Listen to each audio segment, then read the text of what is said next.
Know me, I was born and raised in an international religious cult.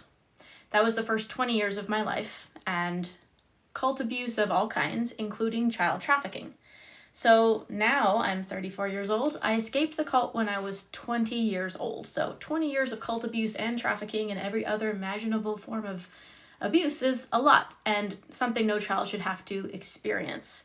What I've done now is dedicate my life to not only be an advocate for child safety, not only to raise awareness, what's up, Michael?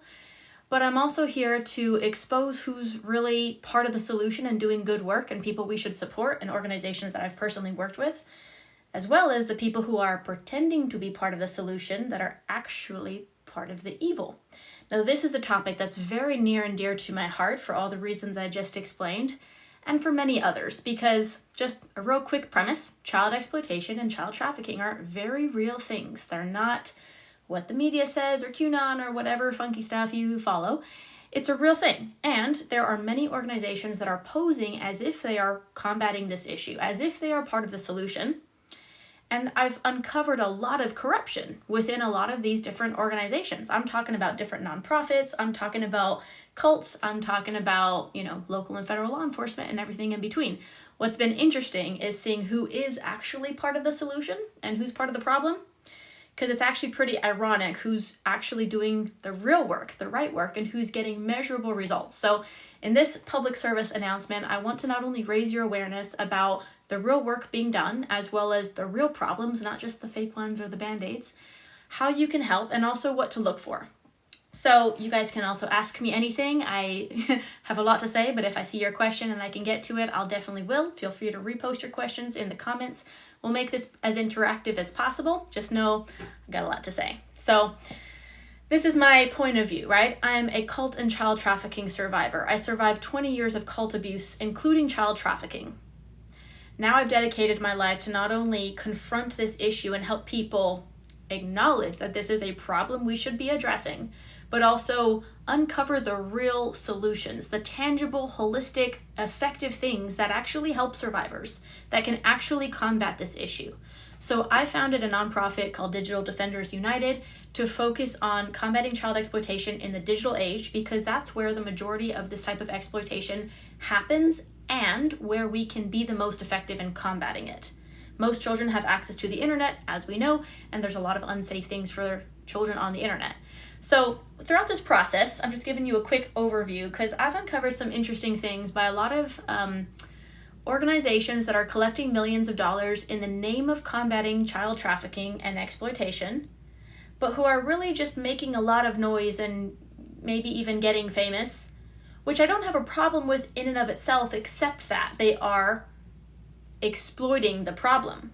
There's a real problem of child exploitation and trafficking. If you're using that to get attention and to make money, but you're not using that money to solve the problem, you're part of the problem. Am I right? I call that exploiting the problem. That's fraud, that's a lot of other things, but what's also dangerous about that is that the public thinks, well-meaning citizens think they're helping by contributing to these nonprofits, by donating their hard-earned money, thinking they're contributing to the solution, but the problems are not being solved. There are so many survivors, I'm talking about survivors of legitimate child trafficking in the United States, that money never reaches. And there's CEOs of organizations that are making millions of dollars, whether overtly or in deals on the side. So I'm not okay with any of that, and I hope you aren't either. So let me just sort of set the stage of some of the investigations I've done, some of the undercover work I've done. I've worked with local and federal law enforcement agencies. I've worked with various nonprofits, both directly as well as undercover, to uncover what's really on the inside. Let me also say this a different way. When I go undercover to look into a cult, and I can play dumb and smile and wave, they can't fool me though, because cults have many layers. And what a third-party person in public, a well-meaning normal citizen, might not see is very apparent to me. And I have a dark sense of humor, so I can deal with it, but it's also things that I can spot that maybe the average person wouldn't be trained to see. So I'm going to unpack the 10 rules of every cult, because what I want you to understand is that while there are different nuances in the name or the way they pray or do their little chants or whatever, it's all the same pattern. They all follow the same blueprint. And this same blueprint plays out in politics, in society today, and in many nonprofits and organizations in general. So let's unpack what is a cult, right? So I want you guys to let me know from your perspective, hopefully normal people who were not born and raised in a cult, what does a cult mean to you? When you hear that word, it should be cringy, not trying to change that. What does that mean to you though? Because a cult is not just a group of people who believe the same thing. It's much deeper than that. There's always a leader. There's always a group or a person, generally it's a group of people, telling people what to think and how to live their lives. In a word, a cult is very controlling. That's what it's about. It's about extreme control tactics to gain control of people. Often to do nefarious things, not always, but today we're specifically going to focus on the cults who are notoriously harming children. Not so much to call out the cult names, but I'm happy to answer if you'd like. It's more about helping you recognize the patterns so that you don't fall for those same tactics and that you don't inadvertently support organizations that are pretending to be happy and part of the solution that are actually up to some pretty bad things. Brother Awakening says, charismatic leader, isolation from family and friends, dependency upon leadership. Ooh, this man knows cults. All right, so I wrote this late one night called The 10 Rules of Every Cult. I'm going to unpack them for you. And we can continue, unveiling this conversation because I'm going to take a few little different turns with it. So I'm going to break down some of the key characteristics and the tactics of corrupt cults. I'm going to explain how these rules apply to both cults as well as a lot of organizations in society today. So, oops, if I missed a question, y'all feel free to repost it. All right, number 1 rule. I'm going to be reading here on my screen. Number 1 rule, they must not know. This is very important. Cults always have layers. There's the public-facing corporate brochure version of we're so happy and everybody's smiling and we love Jesus or whatever. And then there's all the inner layers that only the insiders know. But even there, it gets trickier because within the cult, if you just joined, I'm going to really oversimplify and generalize this, but just follow me here, okay? There's many layers to it. So if you just join a cult, they might only show you what's like publicly approved and normal. But then as you get deeper into what we'll cover later, ranking and proving your worth, if you will, there are very different secrets within the innermost layers or the leadership of those cults. There's a nucleus, like I said, a group of people telling people what to think and how to live their lives. Those people, the leaderships, anyone in a position of power or authority within that cult knows a lot more than someone who may have just joined. So there are many layers within cults. Number 2 of the 10 rules of every cult, it is written, take it by faith. This is God's highest will. Just because, don't ask questions. They all have their own rules. They all have their own style of operations that they might deem appropriate or even really beneficial, like a God's highest will type ideology of what they think is right, of the way they live their lives, of the way they raise their children. Blind faith and rigid beliefs are crucial to any cult. That means when you join this organization, you have to be all in. You have to just hook, line, and sinker, follow along. They create this unchallengeable narrative. You can't challenge the narrative or whatever their belief system is, and the members have to follow without question. That's just how this is. Number 3, this is important. We are the only ones that are right. Cults will always, when creating their own rules, also be the only one, ironically, that God is telling these magical things to, but everybody else is wrong, even if it's a slight variation of their belief. Like, for example, you can drink this but not that, but everyone else believes something wrong, and we're the only ones that are right. We're the only ones that God has chosen. Everybody else is lost and sad and whatever. We're the only ones. It's a very divisive and obviously very controlling and manipulative type narrative. Cults claim that they have the exclusive truth, and this is important for their members to really buy into whatever their ideology is. The members believe they're part of something unique and special, like we're the chosen ones, we're family, whatever it is. And, vulnerable people can sometimes fall for that. But again, this is all about unpacking the tactics so that you guys understand not only what to look for, but how these cults hide in plain sight. today. Thank you, Rose. I appreciate the gifts.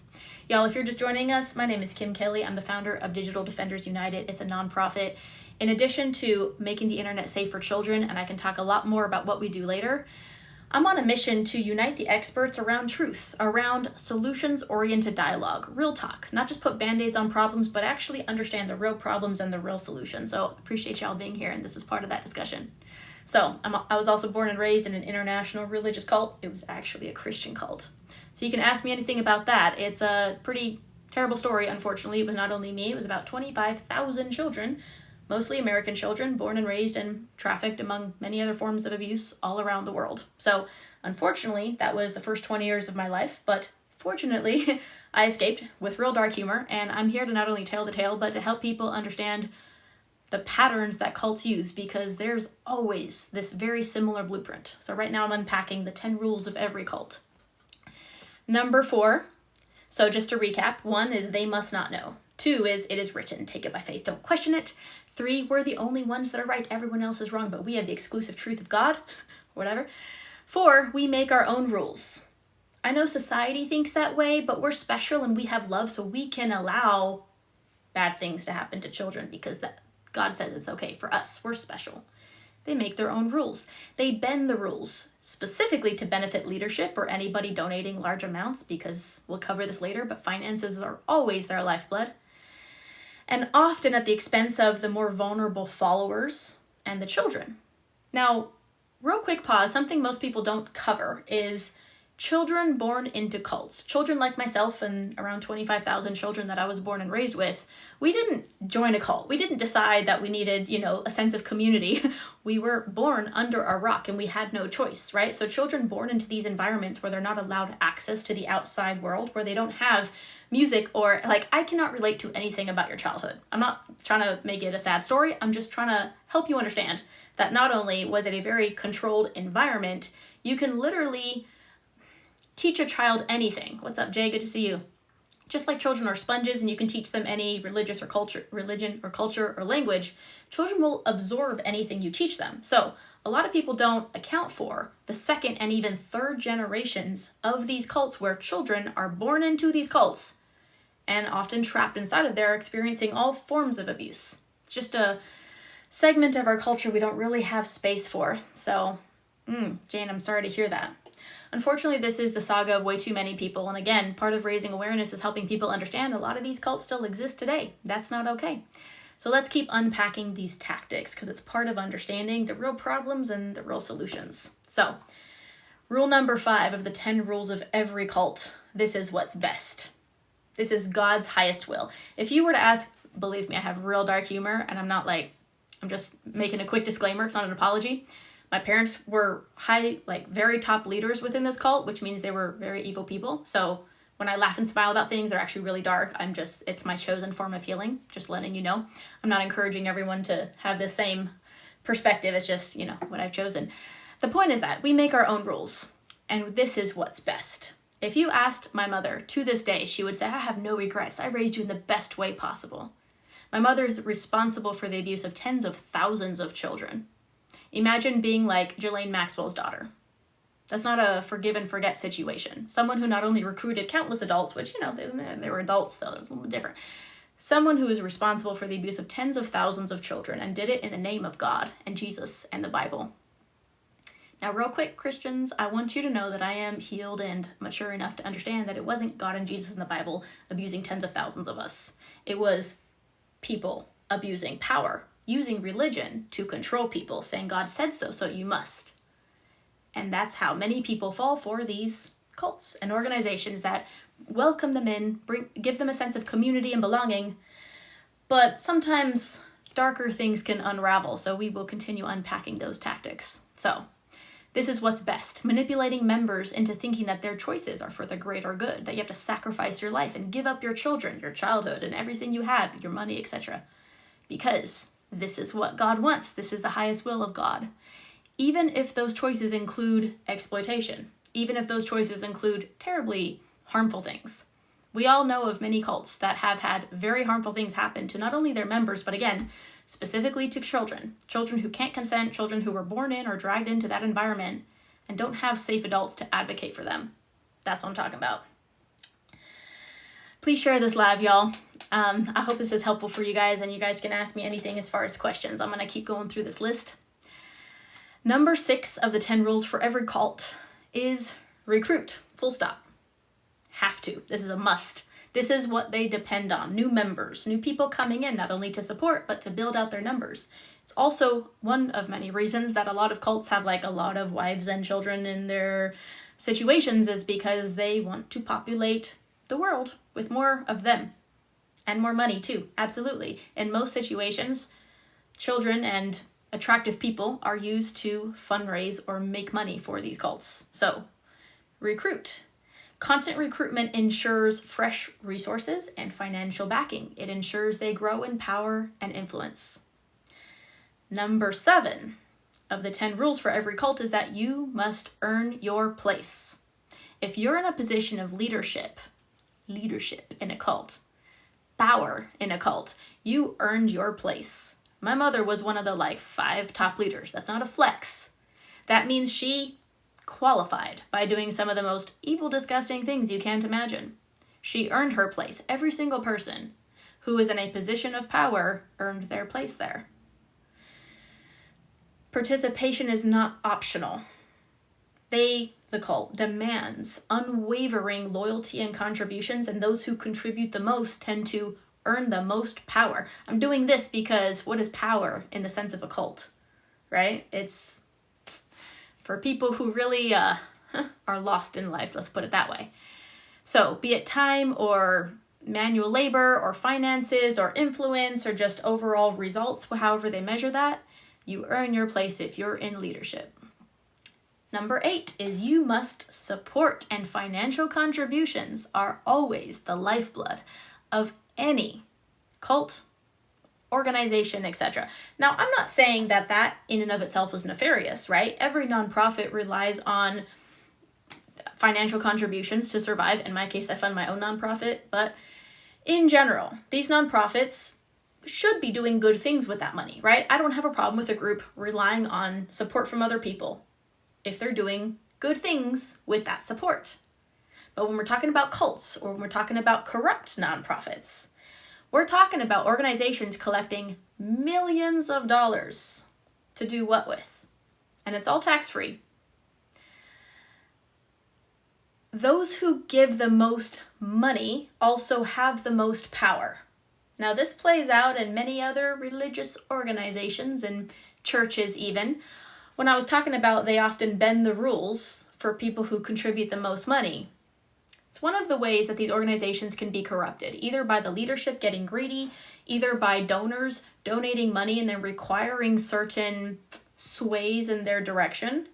It's just something to look out for. When you vet a nonprofit, and please vet nonprofits before you support them, look at their donors, look at their financial statements and documents, and then look at their results. What are they doing with it? They're collecting X amount of money. Do they have measurable results that you should expect from an organization collecting that many millions? Because if not, major red flag. Number 10 of the 10 rules for every cult. If you're not for us, you're against us. It's very divisive, very controlling, very isolated approach. Cults and corrupt organizations view any criticism or exposure as a personal attack.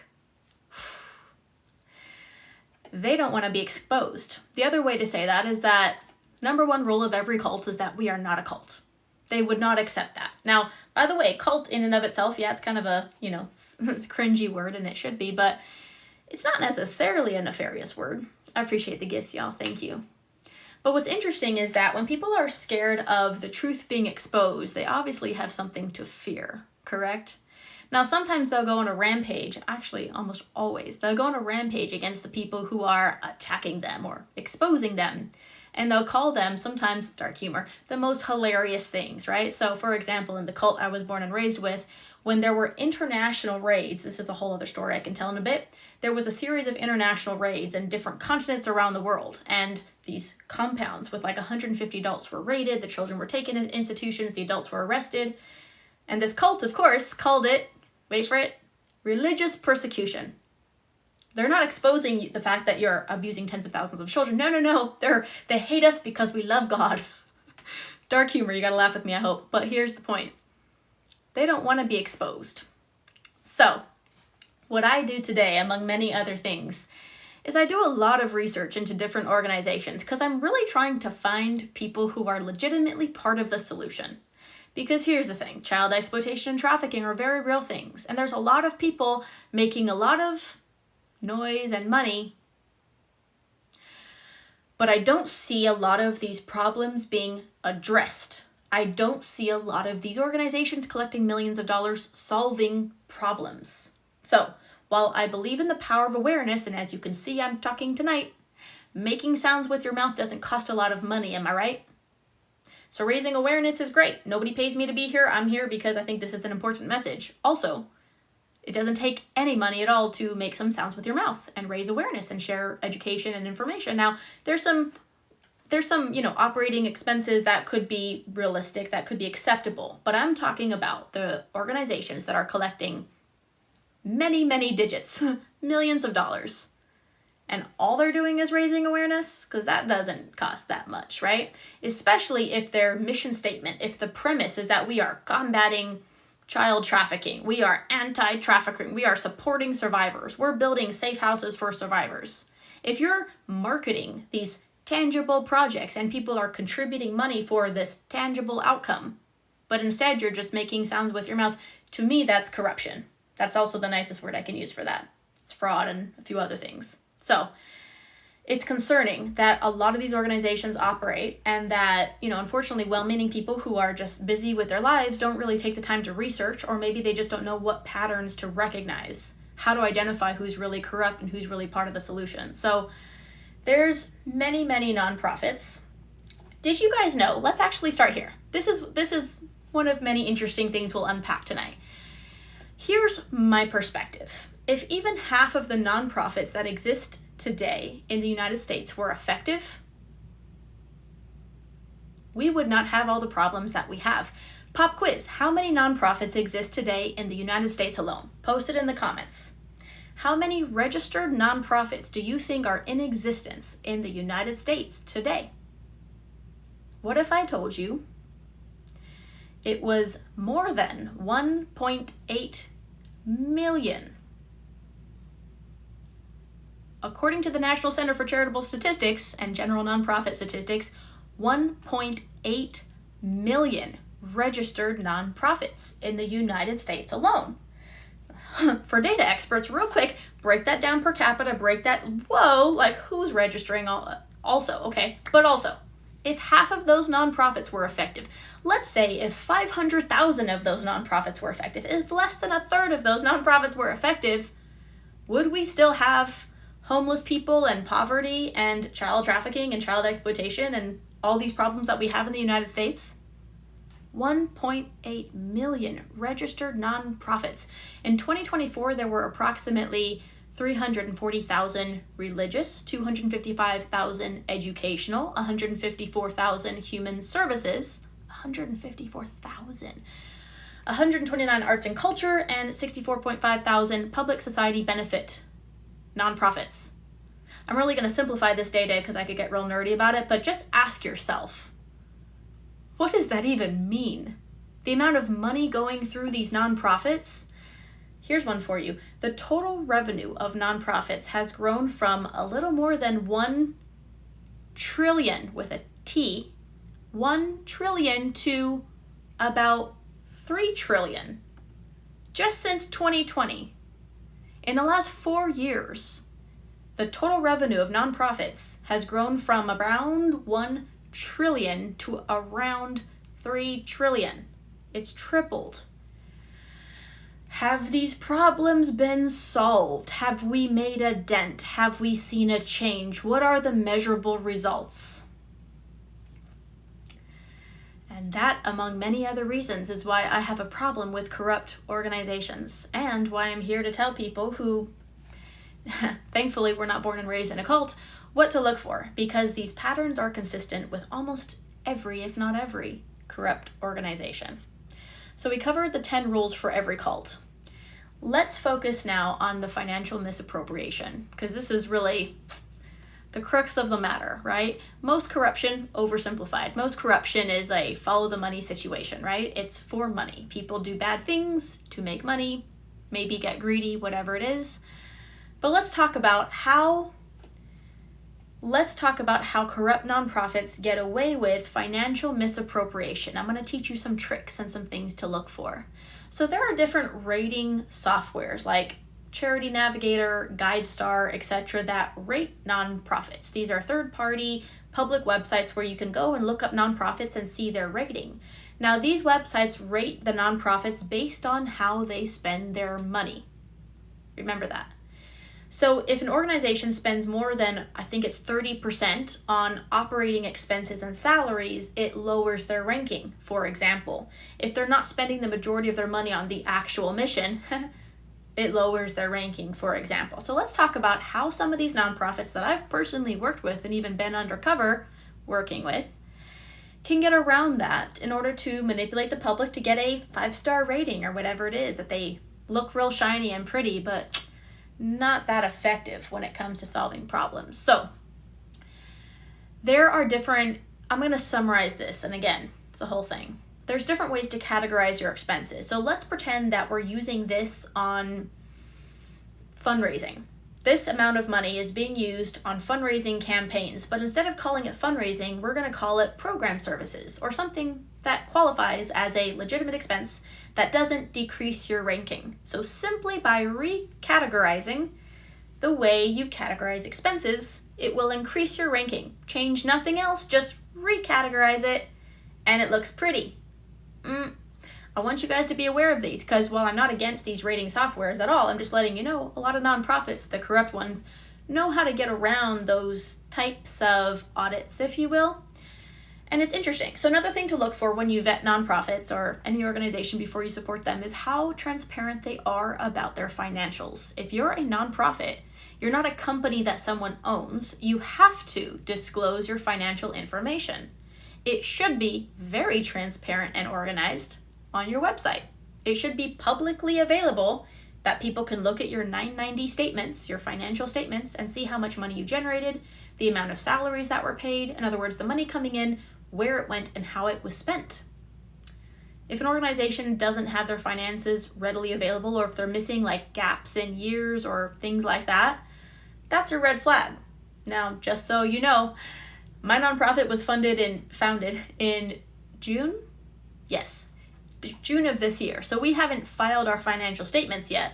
Just so y'all know, we've received less than $1,000 in donations from external sources. I've funded this nonprofit myself. So I'm just letting you know, on my website, you will not see a financial document because I just founded this nonprofit a few months ago, but I'm also letting you know that not much to show for it, but that's just full transparency. I'm specifically focusing on nonprofits, not just like the little guys trying their best.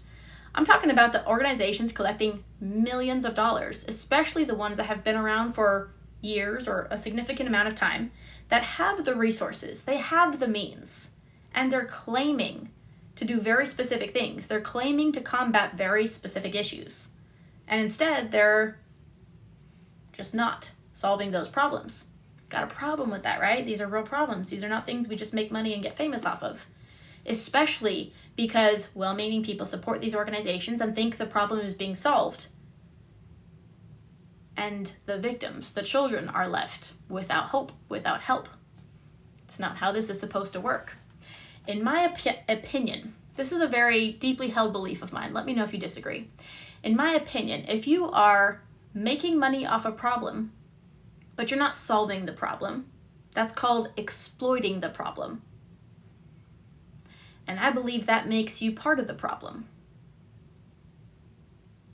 Let me know if you disagree. If you're not solving the problem, but you're making money off the problem, you're part of the problem. I also call that performative activism. I like certain terms that just sort of oversimplify a whole thing, because there's a lot of organizations posing as being part of the solution, and they might have pretty marketing, they might have well put together online presence or even celebrity endorsements or whatever it may be, a movie, whatever it is. But always look for the results. They should always have tangible, measurable results. If not, that is a red flag at the very least. So another thing I want you to look for is it's not only the words they're using, but what they're saying they're doing. And not only are they actually doing it, but let's unpack this first, what they say they're doing. So if you were to look up like anti-trafficking nonprofits or organizations in the US alone, there are hundreds. Now, a lot of these organizations are claiming to focus on, for example, combating child trafficking or sex trafficking in the United States. But what they're actually doing is, for example, speaking against pornography or just something that is not the same thing at all. Something that is totally not the same thing at all. There's also, let me oversimplify this for you. And again, for those just joining, welcome. My name is Kim, by the way. I was born and raised in an international religious cult. So speaking from experience, I'm speaking from a deep place of passion. And I want you to understand these tactics that predatory, corrupt nonprofits and cults use, same thing, because these patterns play out in almost every corrupt organization. I want you to start recognizing the signs because we need to actually solve these problems, not just pretend to solve them. So, when we're talking about child trafficking, that is the sale and exploitation of children. That is a very specific thing. Now, it's been sensationalized. There's been entire conspiracy realms created about it, and I don't appreciate that, but more importantly, that's not helping anybody. All the scandalous stories, all the gruesome details people get all fixated on, that's not helping, and it's probably not true. So back to reality. Child trafficking is the sale and exploitation of children. Real issue, big issue, generating at least $50 billion every year in the United States. Now, the reason I've decided to focus on digital safety is because there's a lot of different ways children can be exploited. It's not just trafficking, of course. And in the digital world, there's a lot of, we're talking the sale and transfer, the money, all these different things. It's a much more actionable realm. It's a much more bring it to reality, tangible thing that, first of all, people can comprehend online safety. It's a little bit softer and prettier so that people can understand it and stop calling it a theory. But it's also a realm that we, the people, along with law enforcement and experts, can actually combat this issue. So I can talk a lot more about that. But child trafficking is a very specific realm. Let me oversimplify this. There are a lot of bad things that happen to children, unfortunately. There's a lot of different ways children can be exploited. So of this terrible spectrum of all types of bad things happening to children, not all of that is trafficking. However, on the spectrum of child trafficking, because there are many forms of trafficking, there's many types of trafficking and ways children can be trafficked and ways it can look. On the spectrum of child trafficking, 100% of that is child abuse, okay? But those are not always the same thing. Are you following? So online exploitation, grooming, or words I can't use here, not always trafficking. So if an organization is collecting millions of dollars or $500,000, whatever it is, significant amount of money to combat child trafficking, but they're combating something else, you guys let me know. Is that fraud? We can say performative activism. No, that's too pretty. Let's be honest, at least that's exploiting the problem. You're not combating child trafficking. You're not using the money that donors are donating to combat child trafficking for trafficking. You're using it for other forms of things that are lower hanging fruit and easier for you to operate, probably cheaper, but you're calling it trafficking. You're pretending like you're combating the issue. Again, it's the deceit that I have a problem with. I'm a real stickler for the truth, right? Again, dark humor, but I was born in a cult and there's all kinds of brainwashing and manipulation. So I'm a stickler for truth and I will ask questions and get answers. And if I don't get answers, I look further. And I encourage you guys to do the same.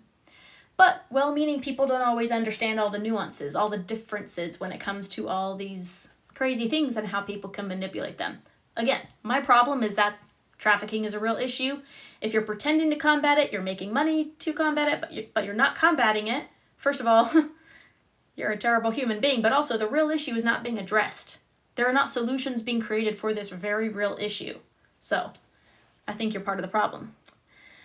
So there's a lot of different ways that organizations might intentionally manipulate the public or they may, let's just say unintentionally, let's say they're well-meaning, but they're fixated on a certain bias, a certain opinion that they hold, and maybe they're calling it something else because they think it's related.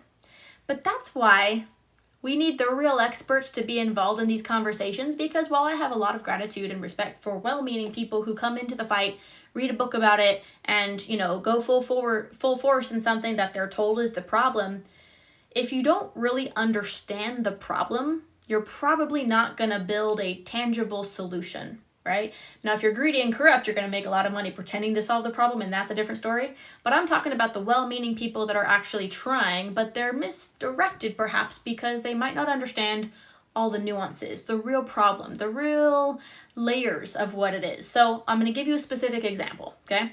There's a lot of organizations calling themselves anti-trafficking organizations, but they're very focused on speaking against pornography. Now, real quick pause. I have no dog in that fight. Not my thing, not interested, not into it, just all that to say, don't care what consenting adults do, as long as you're not hurting humans and animals. I just don't, that's just not my thing, okay? Just so, for the avoidance of doubt, I'm not advocating for pornography. I'm just saying, real important, not sex trafficking, okay? Are there people who have been exploited? Yes. But is pornography sex trafficking? No. Adult sexuality and expression is not the same thing as sex trafficking. You can say that to my face and I can unpack that for you if there's any doubt about what I'm talking about. Let me know if this is unclear, because this is just sort of it's not only a pet peeve, but it's something that I see repeatedly where, again, organizations which normally have a religious undertone, they are very fixated on pornography being the issue. And it's let me sit you down and educate you that unfortunately that is not at all the root cause. That is not at all the root cause. It's also, let me unpack this. In summary, whole TED Talk I could give. Sexual expression is a tale as old as time. The first hieroglyphics on caves were naughty images of adults. Okay, it's never going away. It's constitutionally protected.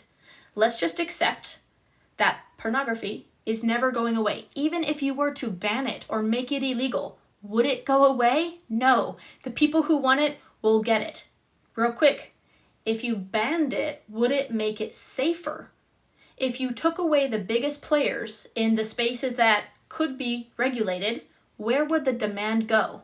It would not evaporate. It would go to the black market, which is not safer for anybody.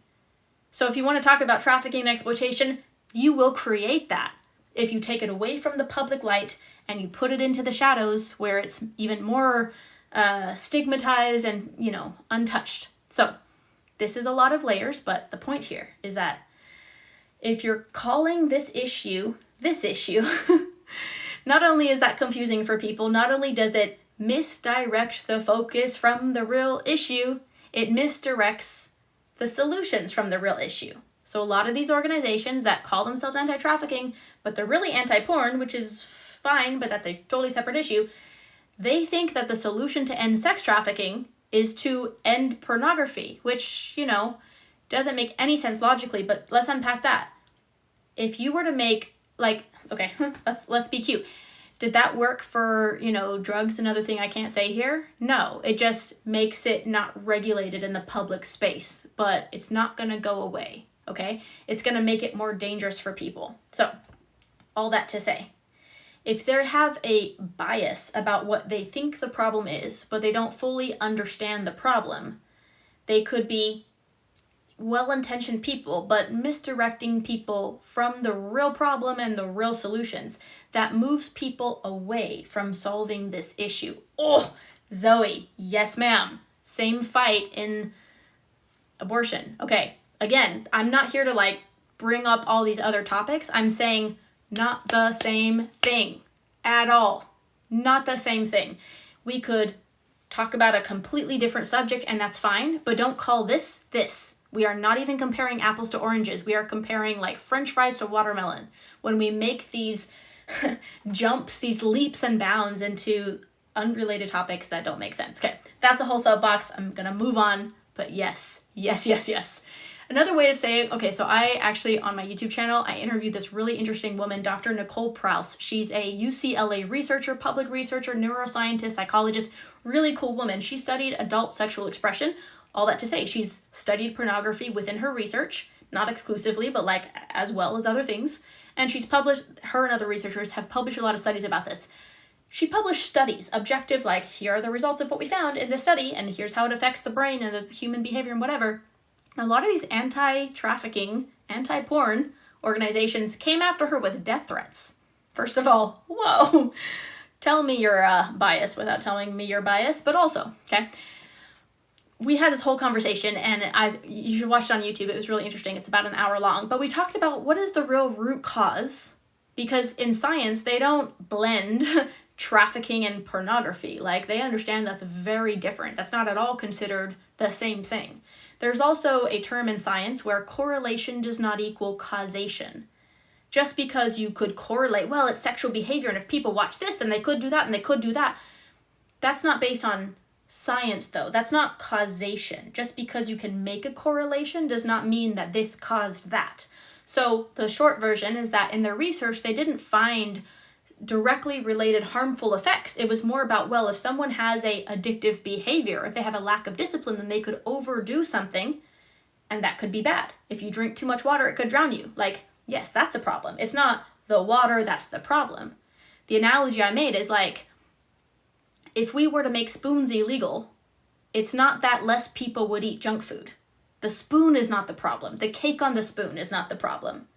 It's maybe a deeper rooted issue like discipline or, all these other things that you're deflecting, etc. So all that to say, not only does truth matter, but when we're addressing these very real problems, bringing in all these unrelated topics doesn't help. It also convolutes the issue, and I think it even removes people from the real issue. And that's a problem when there's real children being affected to this day from trafficking and all these real things that are, not theories, not something we should just throw around as if they're all related. All right, lots more soapboxing I could do on that, but I'm a big stickler because a lot of people, especially the QAnon conspiracy movement, really went off about child trafficking and all these stories. They think, oh man, that's a whole other thing. But I've done different podcast interviews with different just conspiracy-minded people who were not interested in understanding the problem. They just wanted to hear the gruesome details, but they didn't even want to hear the truth. They wanted me to tell them gruesome details.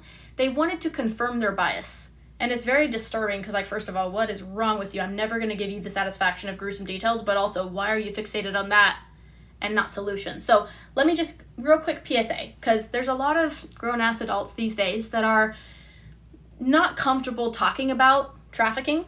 A lot of times I really oversimplify it and even kind of make it pretty in order for people to be able to comprehend it. Because it is, in my opinion, the darkest form of evil. Words I can't use here, but that is the worst form of evil, in my opinion.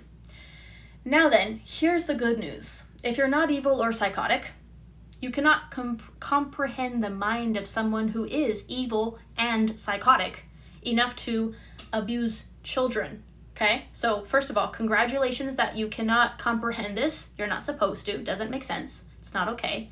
Also, the other good news is that you don't have to go research or think about the gruesome details. That is absolutely not helpful. That is not only not necessary, that does not help anybody. So for all our conspiracy-minded friends who go off on these rabbit hole tangents about all these gruesome things they saw in some video clip, first of all, check yourself, but also, that's not helping anybody, I promise you. So what can we do to be part of the solution? Because I'm all about action steps. I want to let you know, when it comes to protecting children, protecting them in the digital realm, online, is one of the most powerful ways that you can actually prevent them from exploitation. So I've literally published an entire website dedicated to free resources that parents can use. They're literally like a manual, action steps that you can, like a checklist style list of things that you need to be doing to protect your children. I'm talking about apps that should not be on their phone. I'm talking about monitoring and apps that you can use to actually monitor their internet activity, to make sure you know where they are, who they're messaging, what kind of images and videos they're sending and receiving. There's different awareness and education type resources that just let you know what to look for and the signs.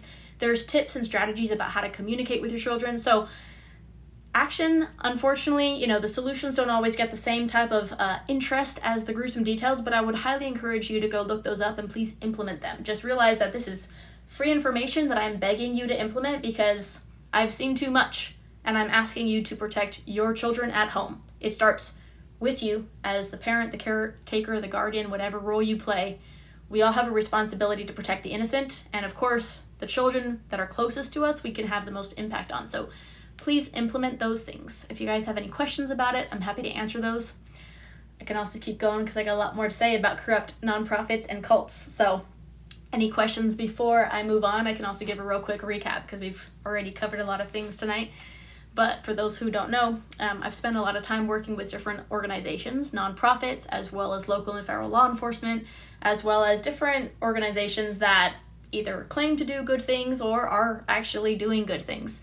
I was also born and raised in an international religious cult. So for the first 20 years of my childhood, that was all forms of abuse, including trafficking. So this is all not only lived experience in more ways than I can imagine, but it's a very fueled passion to help people not only prevent children from having to heal from that type of unimaginable trauma, it's wanting to make sure people are speaking truth, make sure people are not exploiting the problem, because I see that all too often these days. So we're talking about corrupt organizations, corrupt cults, and nonprofits, and there are a lot of them. I'm focusing specifically on the United States. Earlier in this live stream, according to research, there are 1.8 million nonprofits in the United States today, generating around $3 trillion. That has increased from 1 trillion with a T 4 years ago. Where is all that money going? I want to just real quick pause. Where are the results? Ask yourselves that. Of all the different organizations and all the trillions of dollars being funneled through these organizations, I'm not even asking where it's going. I'm saying, what are the results? What are the measurable results of all that money and all those people? There should be more, that's for sure. So I want to share an important tactic that a lot of con artists and corrupt organizations, and specifically cults, use to mislead people. Because we're going to talk about religion. We're going to talk about people abusing religion to control people. So for the avoidance of doubt, I'm not here to knock anybody's faith or blah, blah, blah, blah. This is about corrupt people that, for different reasons, use religion to control people. So I said this earlier, but the cult I was born and raised in was a Christian cult. That means 100% of the abuse was done in the name of God and Jesus and the Bible. That means I can sing the Bible to you in 3 languages. Dark humor.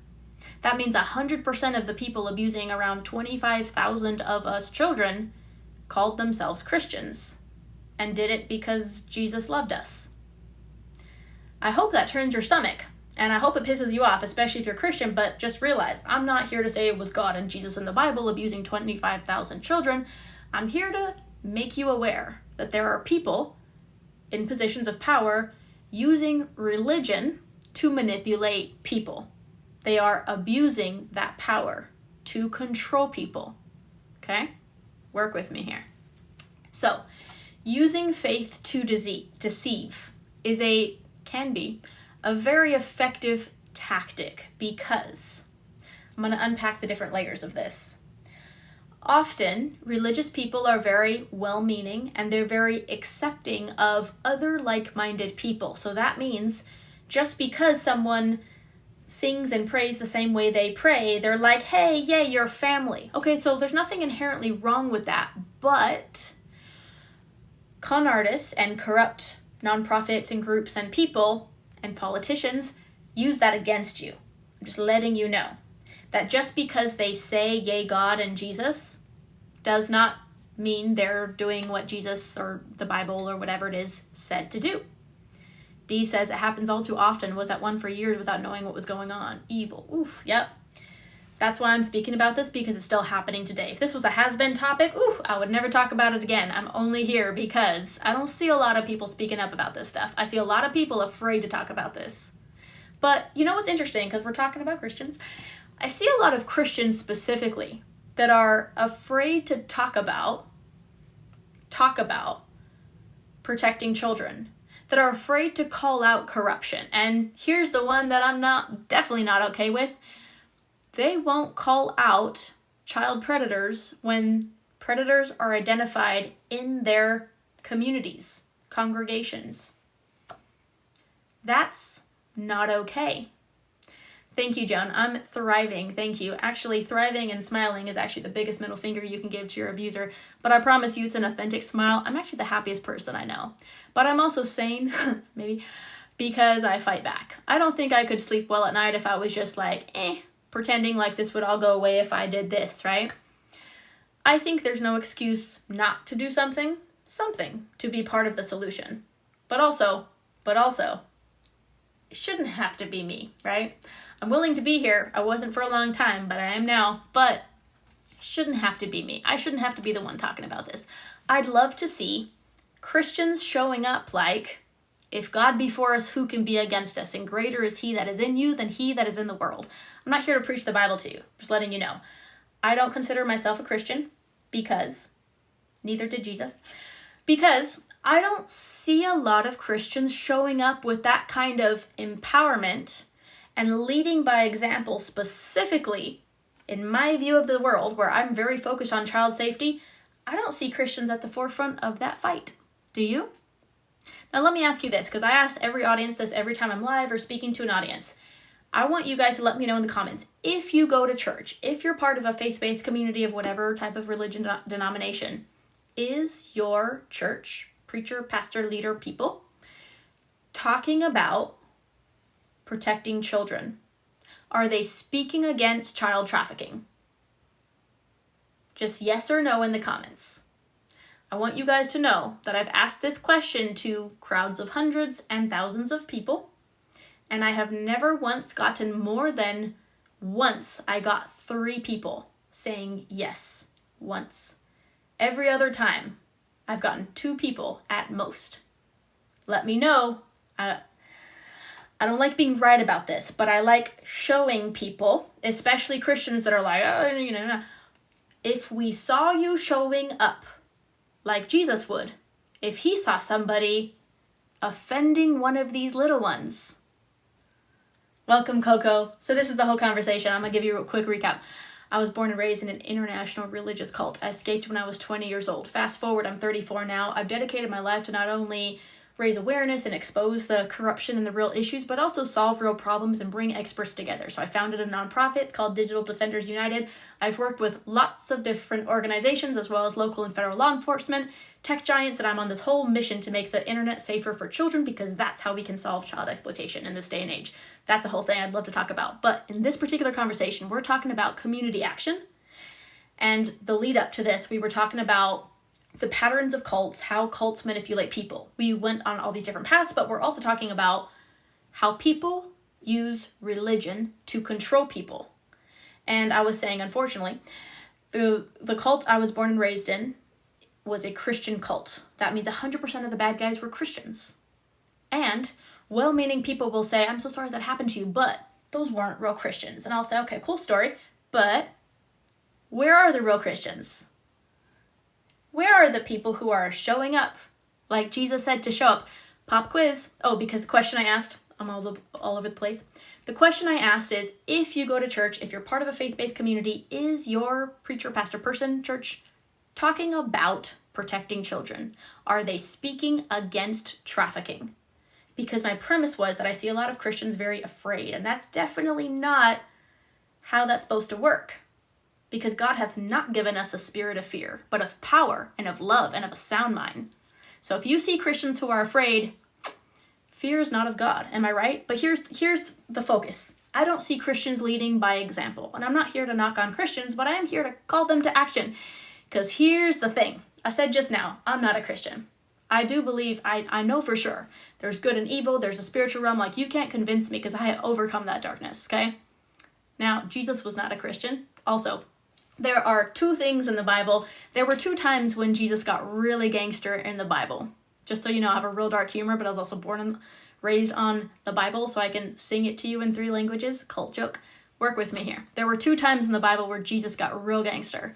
One was the one time in his adult life that he ever went to church, and he flipped tables and kicked ass, and that was pretty cool. The other time was when he was talking to a group of people, and there were people that did not want to let children through the crowd, and he said, "It would be better for you to hang a millstone around your neck and to drown in the bottom of the sea than for you to offend one of these little ones." That verse, a variation of that same verse, is repeated 3 times in the New Testament. Matthew, Mark, and Luke.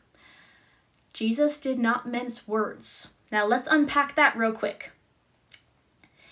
He said offend one of these little ones. That's a very broad term. He didn't say defile or violate or something, but he said offend. But also, for those who don't know, a millstone is a very heavy stone. It's about 2,000 pounds. It's scientifically impossible to lift it and put it on someone's neck. But if you did that, they would be unalived pretty quickly. Okay, so Jesus said it would be better for you to be unalived in this horrible way. It would be better for you to do that than for you to offend one of these little ones. That's what Jesus said, at least 3 times. Now then, when we talk about is your preacher, pastor, person talking about, if they're not even talking up, like making sounds with their mouth about protecting children, rhetorical question, what's more important than protecting children? According to Jesus, according to the Bible, Jesus had a lot to say about children being very important, about us protecting them, and about, see, that threat, if you will, because Jesus was real peace and love, right? But in that one time, he was literally like, go peel your face off before I catch you offending a child. That's some gangster shit, y'all. That's how he felt about it. So for people who call themselves a Christian, but they're afraid to even talk about protecting children, I just don't think that's what Jesus would do, okay? Let me know if you disagree. But seriously, if your preacher, pastor, person is not making sounds with their mouth, talking against child trafficking, talking about protecting children, exposing corruption, specifically, if they are protecting child predators within their congregation, I believe the millstone is what Jesus recommends, and I'm there with him. What do you guys think? I'm not trying to be funny. I'm serious. That's what Jesus said, and I'm with Jesus on that one right there. We should never be afraid to talk about protecting children. We should never defend people who violate children, and other words that I can't use here. In what world are we as adults afraid to talk about it? Now let me go further. We get in there. We're talking about religious organizations, okay?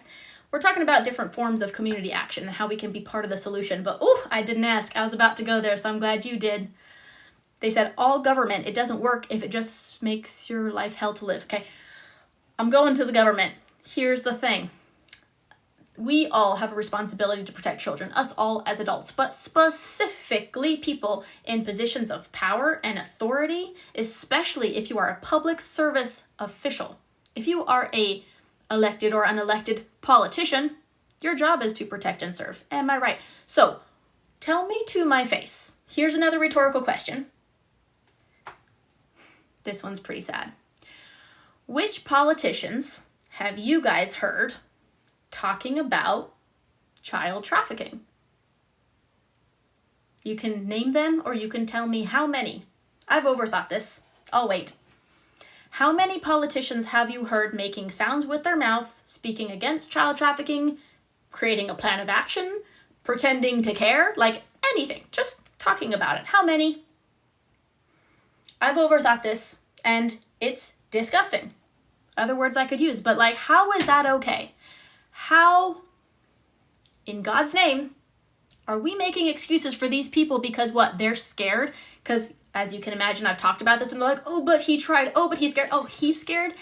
He, big bad guy with Secret Service, he's scared to talk about it. Oh, but I'm out here making sounds with my mouth and that's okay for him to be scared. Honey, let me let you in a little secret. When we talk about, because abusing children is evil, straight up. Someone said Republicans. Y'all, real quick. Oof, I'm not getting into politics, but look, let me just say it like this. I have not seen action from any side of the aisle. No.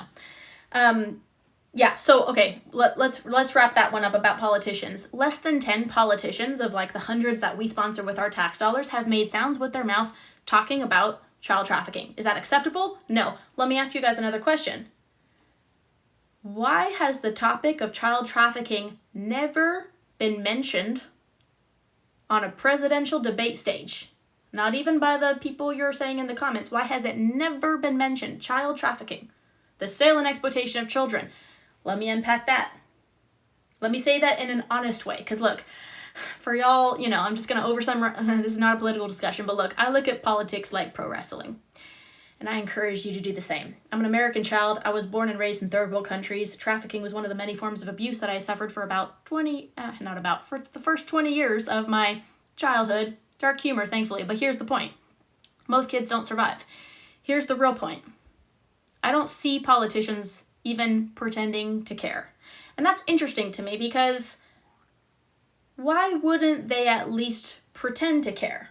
Wouldn't everybody on every side of the political aisle care about protecting children? Wouldn't that unite us all, the red, the new, the old, the blue? Why then won't they even pretend to care? You know how we have the war on drugs and there's, not that much, but they're pretending to care. They're spending a lot of money pretending to care, am I right? Why aren't they even wasting money pretending to care, right? Why aren't they even adding this to their sales pitch? If you're running for president, why would you not pretend to care? Because we all know politicians talk and don't do, but wrong answers only. Because Antonio knows.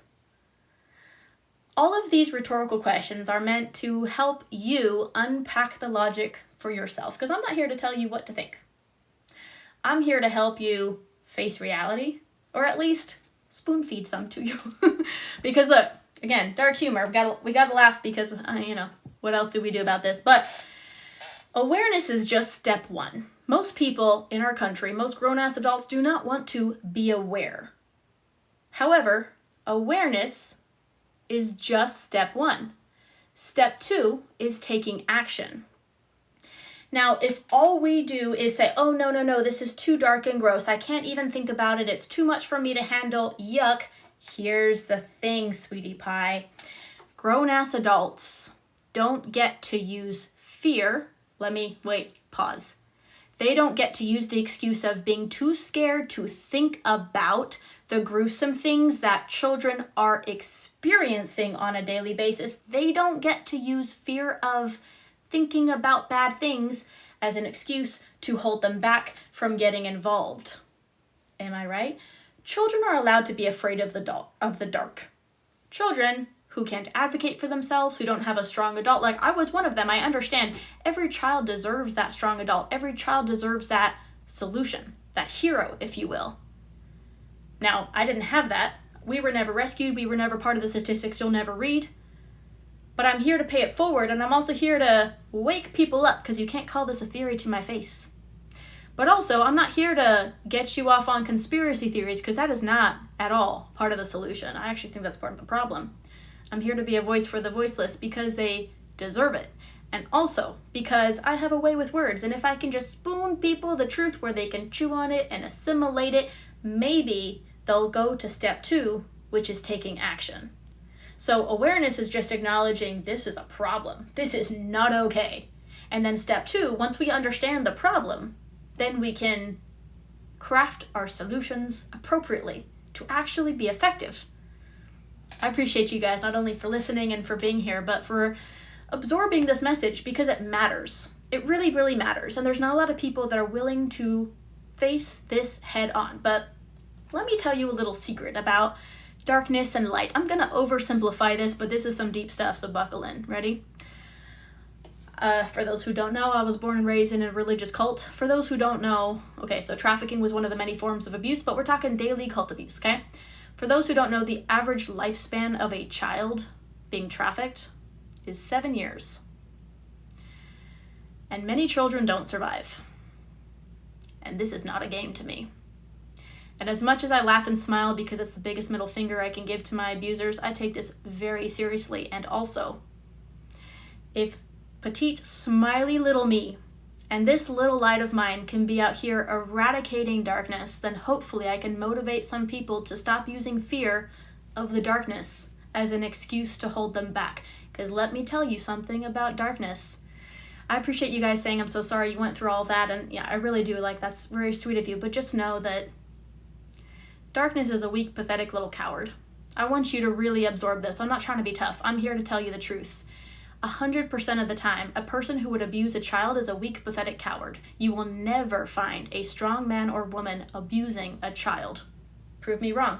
100% of the time, when I've worked with any organization, any group that busts these bad guy, pedophile, trafficker people that I can't say here, they curl up like a baby, they cry, they piss themselves, they weak, pathetic cowards 100% of the time. But here's why that matters.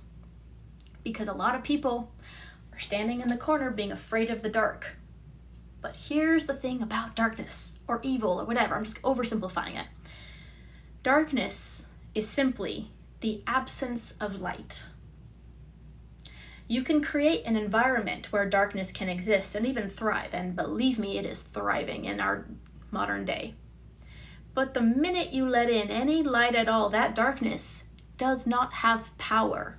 Light will always overpower darkness. If you light a match in the thickest darkness, that light will overpower that room.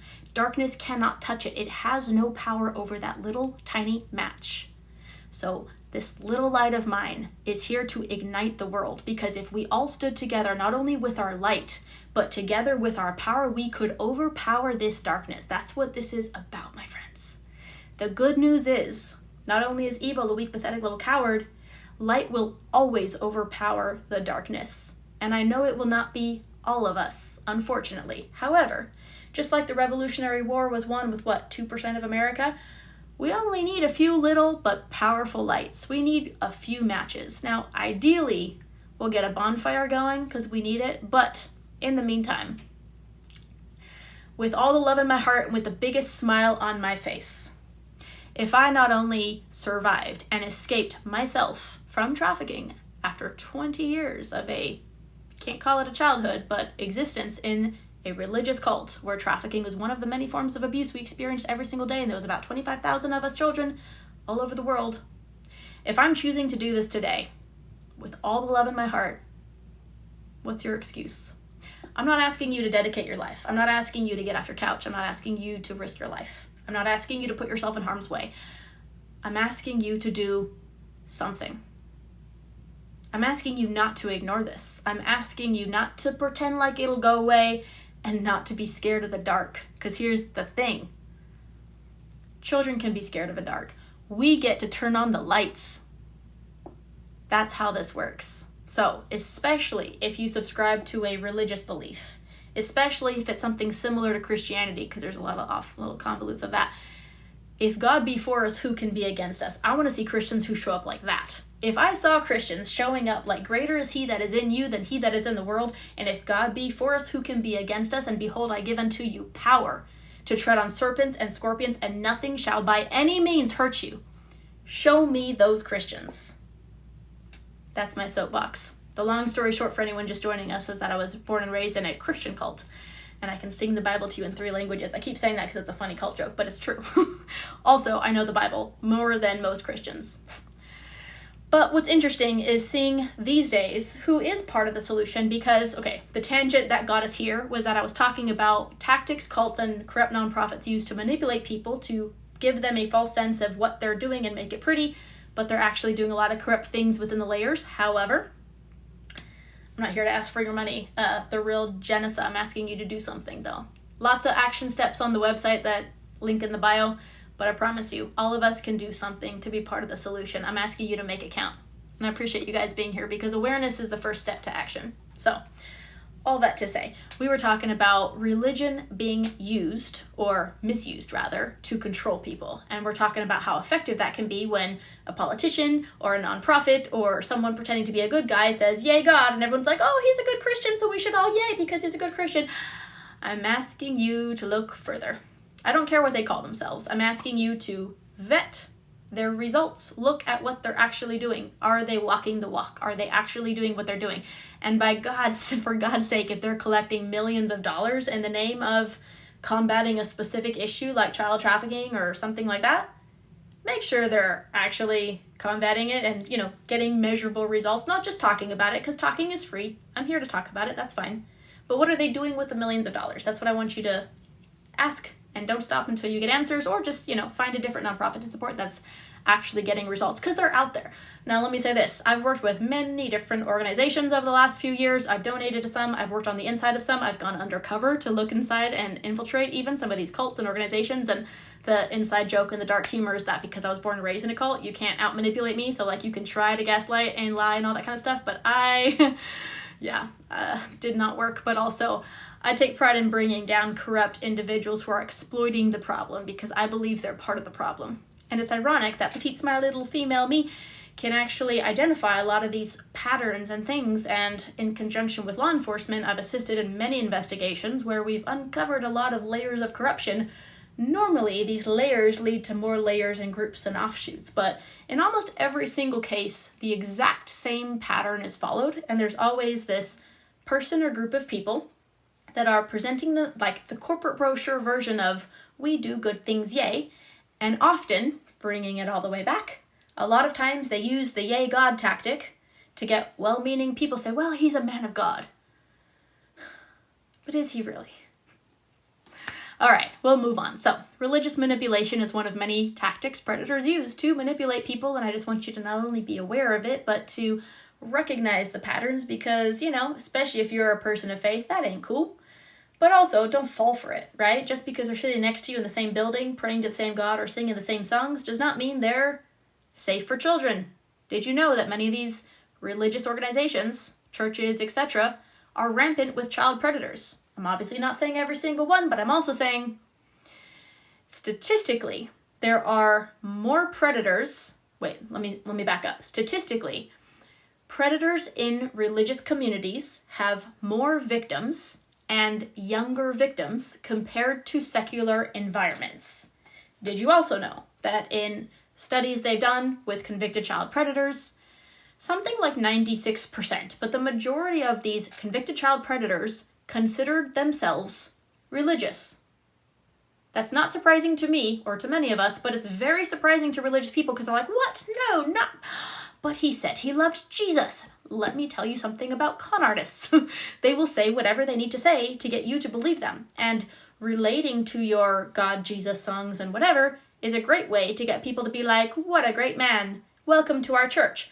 Also, I'm not saying there's anything wrong with religious people being welcoming and assuming the best in people and wanting to recruit new members or whatever. I'm calling out the fact that, number one, I asked this question earlier, if you go to a church, is your pastor, preacher, person talking about protecting children? Are they speaking against child trafficking? I did not get one yes. Now, every time I've asked this question, whether it was hundreds or thousands of people, I've never gotten more than 3 people saying yes. That was one time I got 3 people. Let me know. Is your pastor, preacher, leader, people in the church you go to, if you go to church, are they speaking against child trafficking? If not, they ain't following the teachings of Jesus Christ. But I'll move on. Here's the point. Many faith-based communities are rampant with child predators. So in addition to them not even making sounds with their mouth to speak against it, which is unacceptable in my opinion, there are many instances where these faith-based communities have actually concealed the abusers in their congregations, in their communities. Whether that means they just prayed it away and sent that predator to a different church branch location, or hid it from law enforcement, did not pursue justice, and by the way, disregarded the victim completely. So I've seen videos and instances of congregations that they identify someone who, I'm just going to keep the word soft, but this is not how I feel about it because, but I'm going to be pretty for TikTok. A corrupt church leader person who violated a child was identified and then stands up on the pulpit and was like, I committed adultery. Did you know? Also, The entire congregation gets up and starts laying hands on him and praying like, "Oh, God bless you, brother," while the victim's standing in the back crying. This is one of so many instances, but I'm just unpacking this for you because that's not what Jesus would do. Full stop. Millstone, I'm with Jesus on that one. Full stop. It would be better for you to put a millstone around your neck and to drown in the bottom of the sea than to offend one of these little ones. That's what Jesus said 3 times in the Bible. What is up with the churches just disregarding it or like praying it away as if like, oh, it was a mistake? You don't slip and fall, and that is not a mistake. Also, anyone who would abuse a child, that's not like a one-time thing they missed. That is a serial predation. Whole other thing, but that is not okay. And I'm very sorry for everybody in the comments that can relate to this message, but unfortunately it is way more rampant than people would like to admit. And I'm here to call it out all day long. Because mostly, I don't want people to fall for the, "Oh, but he seemed so nice and he was in our church praying just like us. I thought he was fine, but he was the youth pastor, but he was the Sunday school, but he was the neighbor," or whatever. Just realize that predators are generally not going to look a certain bad guy way. Also, they hide in plain sight. Also, they are very strategic, very manipulative. They specifically, y'all, thank you for the gifts, I appreciate you. They specifically try to disarm, desensitize the victim and the community around the victim to reduce the predator's chances of being caught. It's a process called grooming. I'm going to speed through this because it's a whole thing. Grooming is a very important tactic to understand because it's a desensitization tactic that predators use in the context of abusing children. Okay, I'm going to try to keep my words soft for TikTok. It's a process where they gradually desensitize the victim and often the victim's family to harmful or inappropriate behavior to reduce their risk of getting caught and to gain the victim's trust. Also, the trust of their family. So let's take it in the context of a faith-based community or congregation.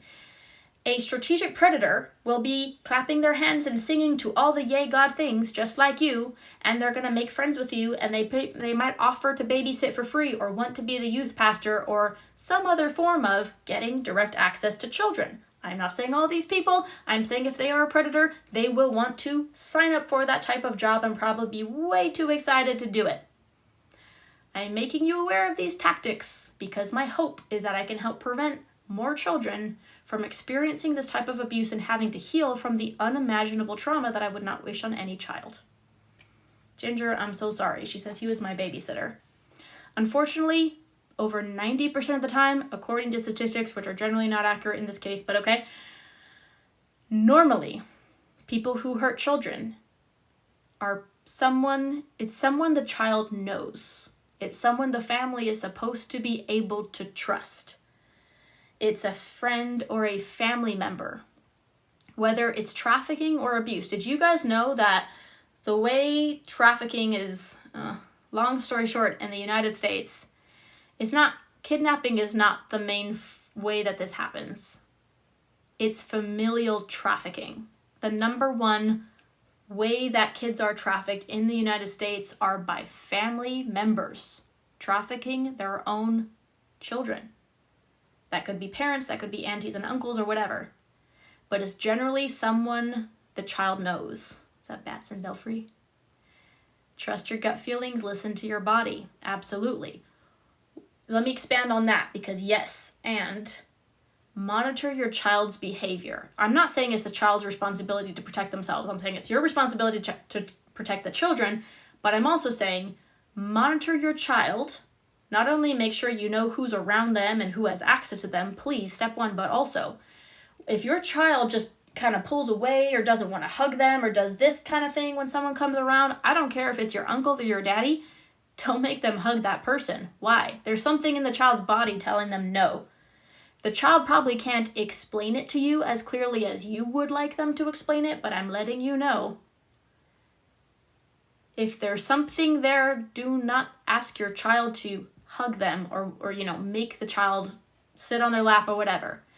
Please monitor your child's body language. You know your child. You know when they've come home from school and had like a off day.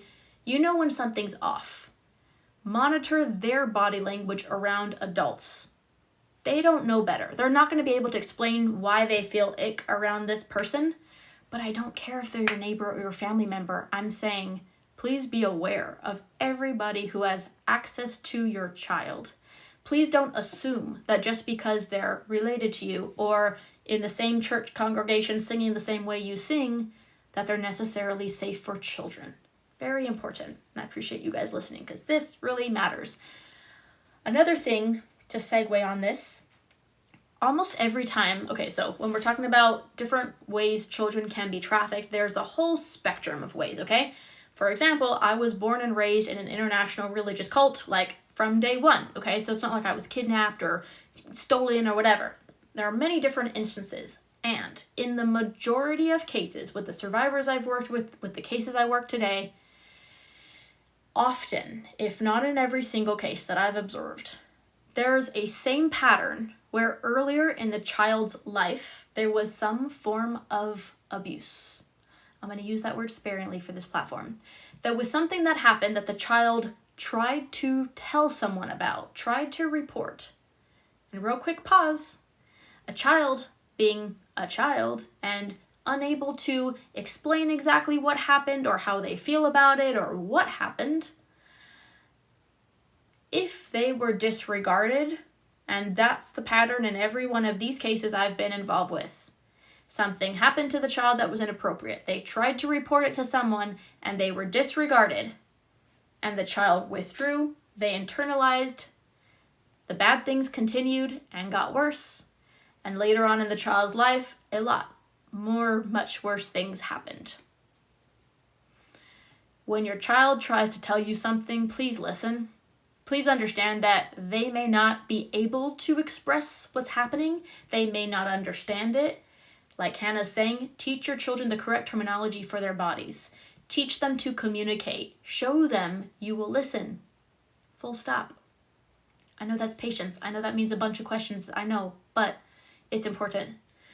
Show them that you will listen, that you will take them seriously, and that whenever you need to, you will take the appropriate action. Children should know they can come to you, whether they're your child or your nephew or niece or friend. They should know that you're that safe adult. They can come to you and tell you whatever's happening, whatever sad, scary, weird things are going on in their life, because it's a complicated world, y'all, and they need those strong adults. They need someone that they can unload that on.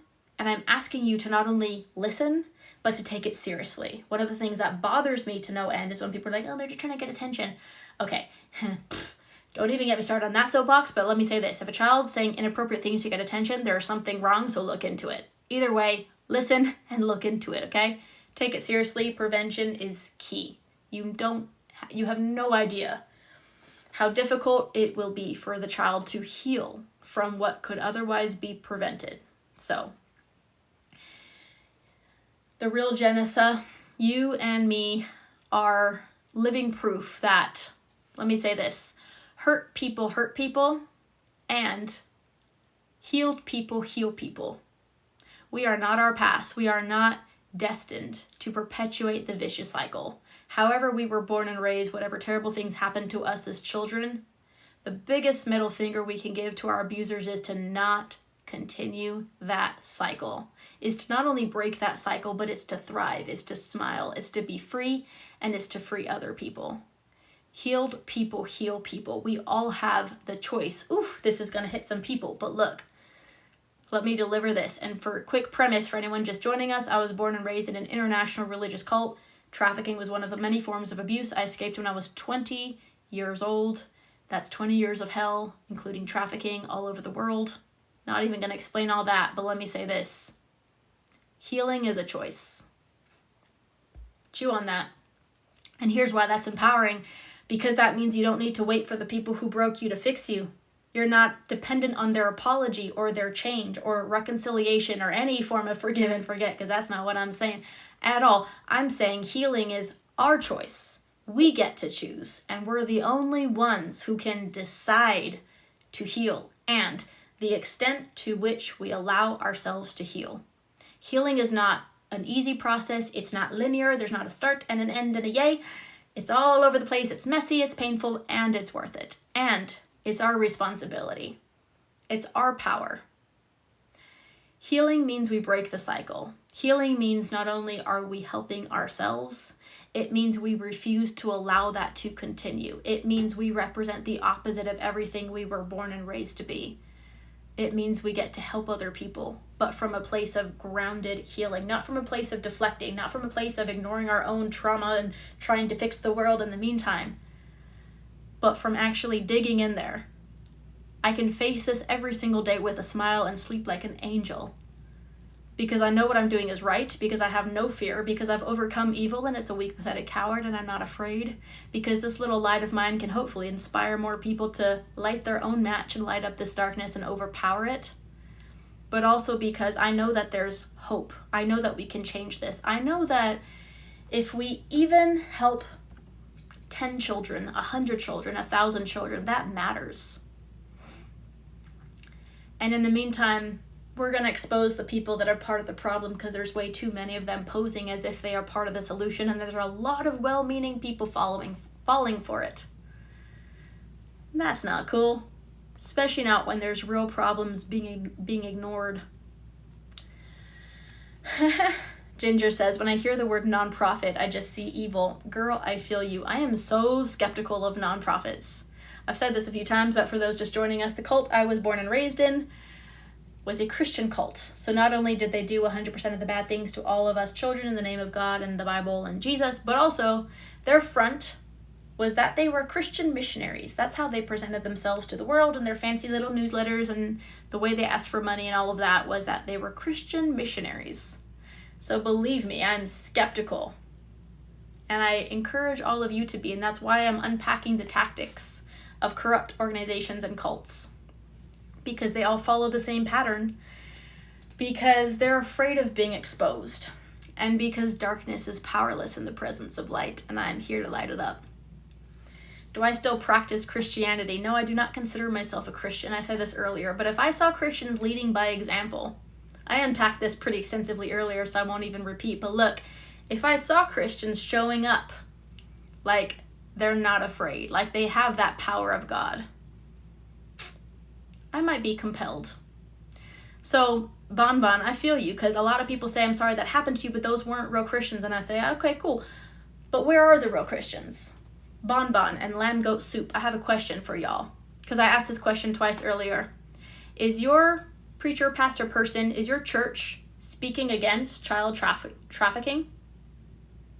Bon, I'm not revengeful, but I am with Jesus on the millstone. He said it would be better for you to hang a millstone around your neck and just drown in the bottom of the sea than for you to offend one of these little ones. That was Jesus' words 3 times in the Bible: Matthew, Mark, and Luke. That's Jesus' words. That's some mafia stuff, man. But I'm with Jesus on that one. I'm not here for revenge. I'm here to empower. I'm here to overpower darkness because I'm not afraid of it. But I also don't see Christians showing up and lighting it up. So tell me, is your preacher, pastor, person talking about, oh, I got one yes, Lisa Margaret. Wait, Lisa Margaret, are you saying yes to me? This is important. Is your preacher, pastor, person talking against child trafficking? If you go to church, are your, I don't know how to say it, church leader people, is your church speaking against child trafficking? I'm waiting for the yes, because for people saying, blah, blah, blah, but those weren't real Christians. But where are the real Christians? Ooh, I got one yes. Kakshia, yay, Kaksha says yes. Lamb Goat Soup, can you answer the question? Because that's what I'm here to expose. I'll wait. Just let me know if I'm wrong about this one. Just so you know, I've asked this question in front of audiences of hundreds and thousands of people.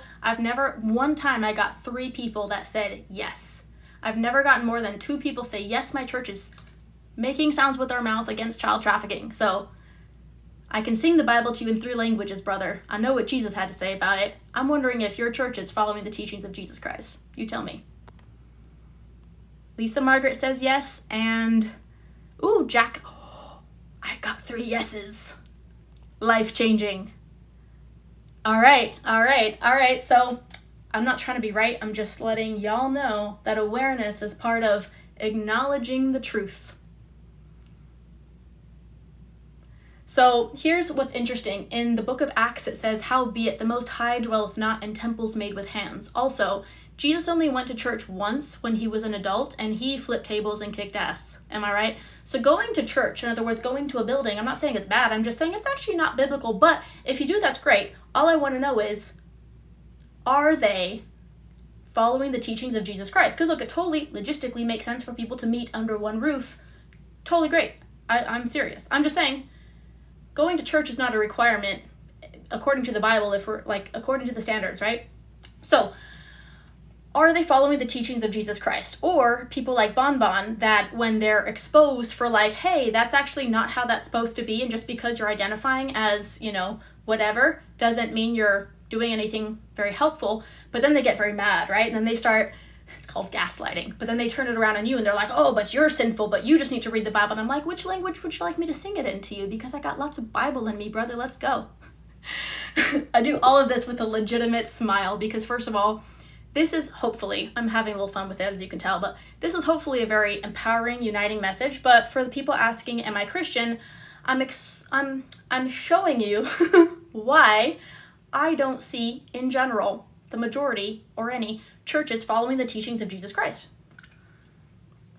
Now I want to tell you another story, because let me tell you this. I've worked with many different organizations and nonprofits over the years, dedicated my time. I'm 34 years old. I escaped a cult when I was 20 years old. I shouldn't have to be doing this, but I've worked with many different organizations, and I've had this perspective for a while, like, where are the churches? I'm not here to, like, throw shade on you. I'm saying I would love to see you in this fight. Please, we need you here. Of all the communities that should be very vocal, it should definitely be the churches. So here's what I did. With one organization, I created a whole program called Activate the Church. Okay, I'll explain it, dark humor, but it was a little checklist saying, okay, let me just try to comprehend why churches aren't prioritizing the protection of children, and maybe they just need to be handheld. So let me write a little checklist of, I want you to ensure your church is safe for children. So here's a checklist. It was everything from logistical safety, like fire safety doors, to making sure you have background checks and vetting people who have access to children. And it was also just a general checklist that was very, like, I worked with different people and pastors on this. I made sure it was very, like, cost effective. And okay, here's the point. We put it out there. I had one volunteer go to 26 churches, and guess how many churches implemented it? 2. Okay, so then I was like, okay, because we had we had volunteers go to about 100 churches, and there were 2 organizations that were actually like, hey, this is great, we'll do this. So I was horrified, but what I did next is that I was like, okay, maybe it's too complicated. Let me try again. So with a different nonprofit, I worked with 2 pastors. Shout out to Pastor Red and Paul from South Carolina, because these 2 pastors got it, and they were all about it. They were like, oh, this is unacceptable for churches not to do this. And I was like, okay, I'm not going to hold my breath, but we put together something called Millstone Ministries, okay? And it was a pledge. It was a commitment. Now, I'm going to be a little bit cute about this because I'm a little sarcastic, but also this is real, okay? It was a commitment because they had a problem with the word pledge. So we had a commitment saying these 3 things. I like some of the comments very much. And Bonbon's very vengeful, but it's fun. Okay, so the commitment said these 3 things. It said, number 1, we have a 0 tolerance policy for child abuse and trafficking. Realize we had a piece of paper that we wanted them to sign a pledge with these 3 things. And I just want you to compute, okay? Number 1, 0 tolerance policy for child abuse and trafficking. Number 2, we will vet all our members who have access to children. We will monitor them to make sure children are safe. Number 3, we will not support organizations that are known, confirmed to traffic or abuse children. Those 3 things. The paper had the millstone verse. It would be better. I think it's Matthew. What is it, Bonbon? Matthew 18 something. Okay. It would be better for you to hang a millstone around your neck and to be drowned in the bottom of the sea than for you to defend one of these little ones. It had those 3 things, and it had the name, the place where they could sign their name. Okay. As easy as I could make it, right? This pastor, shout out to Pastor Red, who's part of, I don't know if I'm saying it right, but some sort of Baptist organization, congregation, council, something. Okay, he sent it to another 100 pastors, all who were part of his Baptist organization, I don't know how to say that, and who all had their own church. 100. How many of those 100 churches signed a piece of paper? Oh, wait. How many do you guys think? Bonbon. How many, pastors. How many pastors do you think out of the 100 churches within the network of this known pastor, how many signed? Sandy says 0. Bonbon's still not answering my question. Who would like to answer? Sally says 2. Petra says 0. Sally's correct. 2 people signed it. 2 out of the 100 signed a piece of paper, you guys. You understand the dark humor is like really trying, okay? Because signing a piece of paper, as we all know, don't mean very much, but 98 people could not sign a piece of paper saying they had a zero tolerance policy, that they would keep their kids safe, and that they would not support organizations that are known to traffic and abuse children. Whew, it's a good thing I have so much dark humor and I'm so good at this, because otherwise it'd be frustrating, am I right? But here's the thing, that's why I don't hold my breath when, anyway. Also, let's Bonbon, go hate on somebody else. It's not effective here.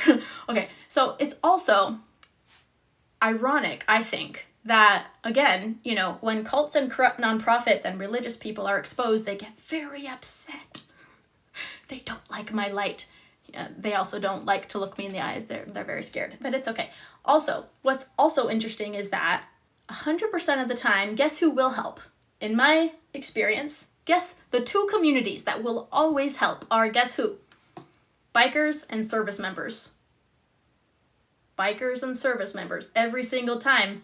Tap in, y'all. Bikers and service members will take their shirt off their back and they will do things I can't say on camera to hurting a stranger's kid.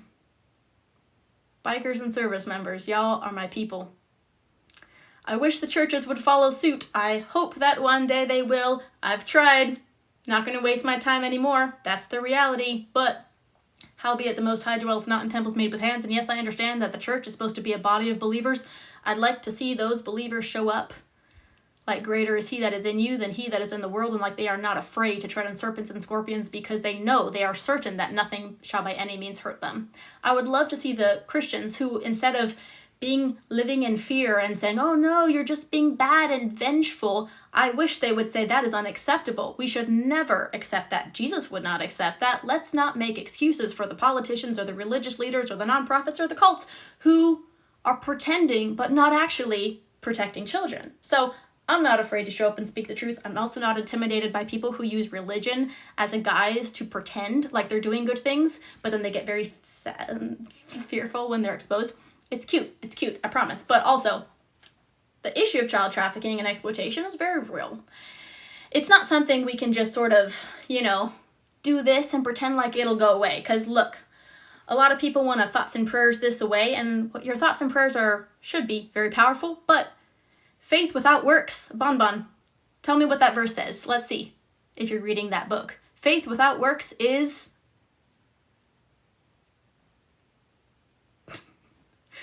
dead, does not matter, does not hold water, nothing. Faith without works. You can believe and be certain in thoughts and prayers, but if you don't do the things, we're here in this physical realm to do things, to be the conduit of the power of God. We're here to take action.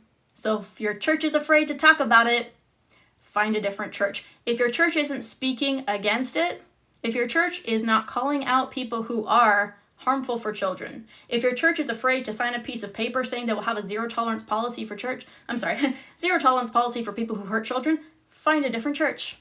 And to all the well-meaning Christians, if we saw Christians showing up like Jesus would if he saw people offending a little one, we might sign up. But for now, I'm going to stick with the light that I know, because that's not a denomination or a religion. Jesus wasn't part of a religion or a denomination. He had a lot to say, but he was very clear about the way he felt about people offending a little one. Very good with words. I'm very intentional with my words.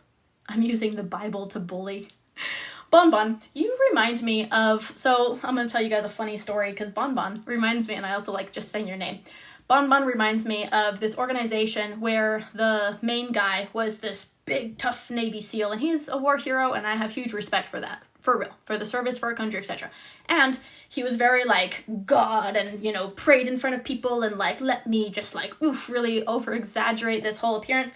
And then, long story short, I exposed this organization for being very corrupt, for misappropriating funds, for being involved with a known cult. Like, I could go on, but also collecting millions of dollars in the name of combating child trafficking and not combating child trafficking and faking their results. Okay, so I exposed this organization, and this big tough Navy SEAL starts calling me a bully. And I kind of, you know, it's kind of street cred at this point how many grown-ass men have called me a bully, because, like, look, if I'm exposing the truth and if you're afraid of the truth and if you have to manipulate truth in order to defend your stance, come at me, bro. I was raised in a cult. Like, you can try to gaslight and manipulate me all day long. First of all, your fear tactics do not intimidate. Second of all, I'm gonna have some fun with it because I got dark humor, and if we're gonna do this, we're gonna laugh, okay? Also, here's the thing. Fear is not of God. God has not given us a spirit of fear, but of power and of love and of a sound mind. Fear hath torment. Fear is not of God. So if you see people too afraid to talk about protecting children, or afraid of being exposed, or afraid of light, that is not of God, at the very, very least. So, Bon, you can go somewhere else if you don't like the way I sound or what I'm saying. Totally fine. I don't really know why you're here, but it's kind of fun, so you can stay. Totally fine. Okay, so, you know, funny story. In my notes, I have a whole section to talk about playing the victim. So the ridiculous excuses and manipulation. So let me say this first.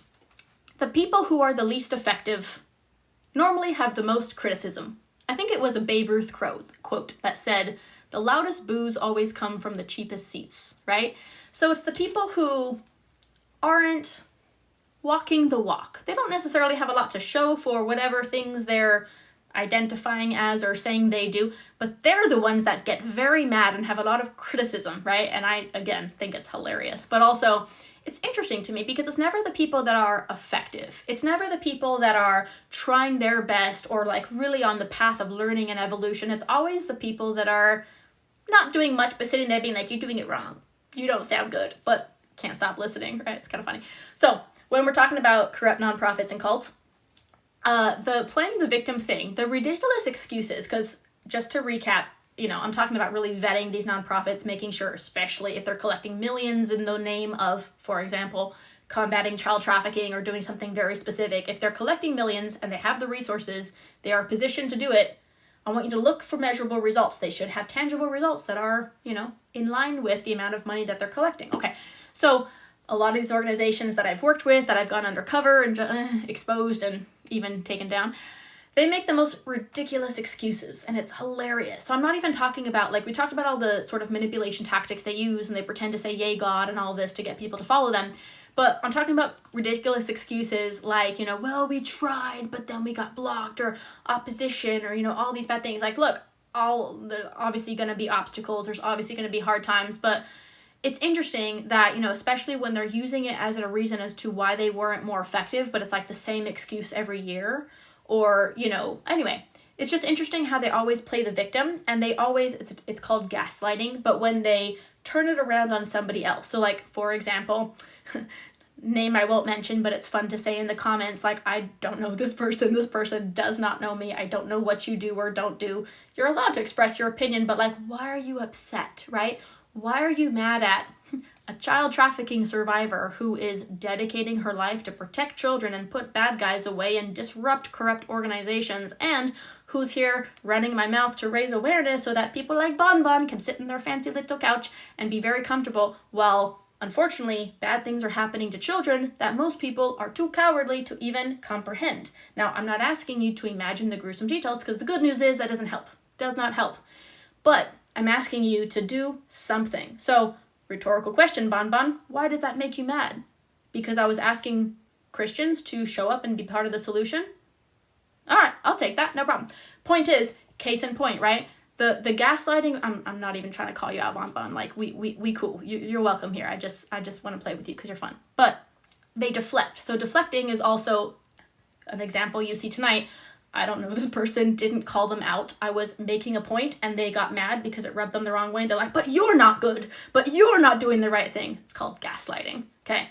So again, born and raised in a cult, like, you can try to manipulate me, bro, won't work. But also, I'm here to expose the tactics, because a lot of people do get put off by either organizations that are pretending and aren't, and it's very frustrating when you keep coming up against these people that either, you know, pretend and waste your time and money, or try to shut you down or whatever. But I'm just saying, you know, there's nothing to be afraid of. Fear is not an excuse, but also don't let it distract you. Don't let it frustrate you. I know a lot of people that like burn the candle at both ends trying to solve problems, and they get frustrated, and it's like, all these corrupt people, all these people working against me. Children deserve our protection. It's not about these corrupt individuals, and we should not let these people you know, persuade us to quit or even tire us out. Like, I mean, you see with Bonbon, right? I'm not like, believe me, you're not an opponent, you don't qualify. But with like the real opposition, like, I laugh and smile in the face of that, because look, first of all, fear is very low vibrational and powerless, and fear hates light and truth and cannot stand against it. So we fight this by overpowering darkness with light. I'm getting a little metaphorical here, but I just want to encourage people. There's a lot of bad actors out there. There's a lot of people that are really going to frustrate you if you're hitting this head on, or if you're trying to make a difference, but don't let them. Don't let them.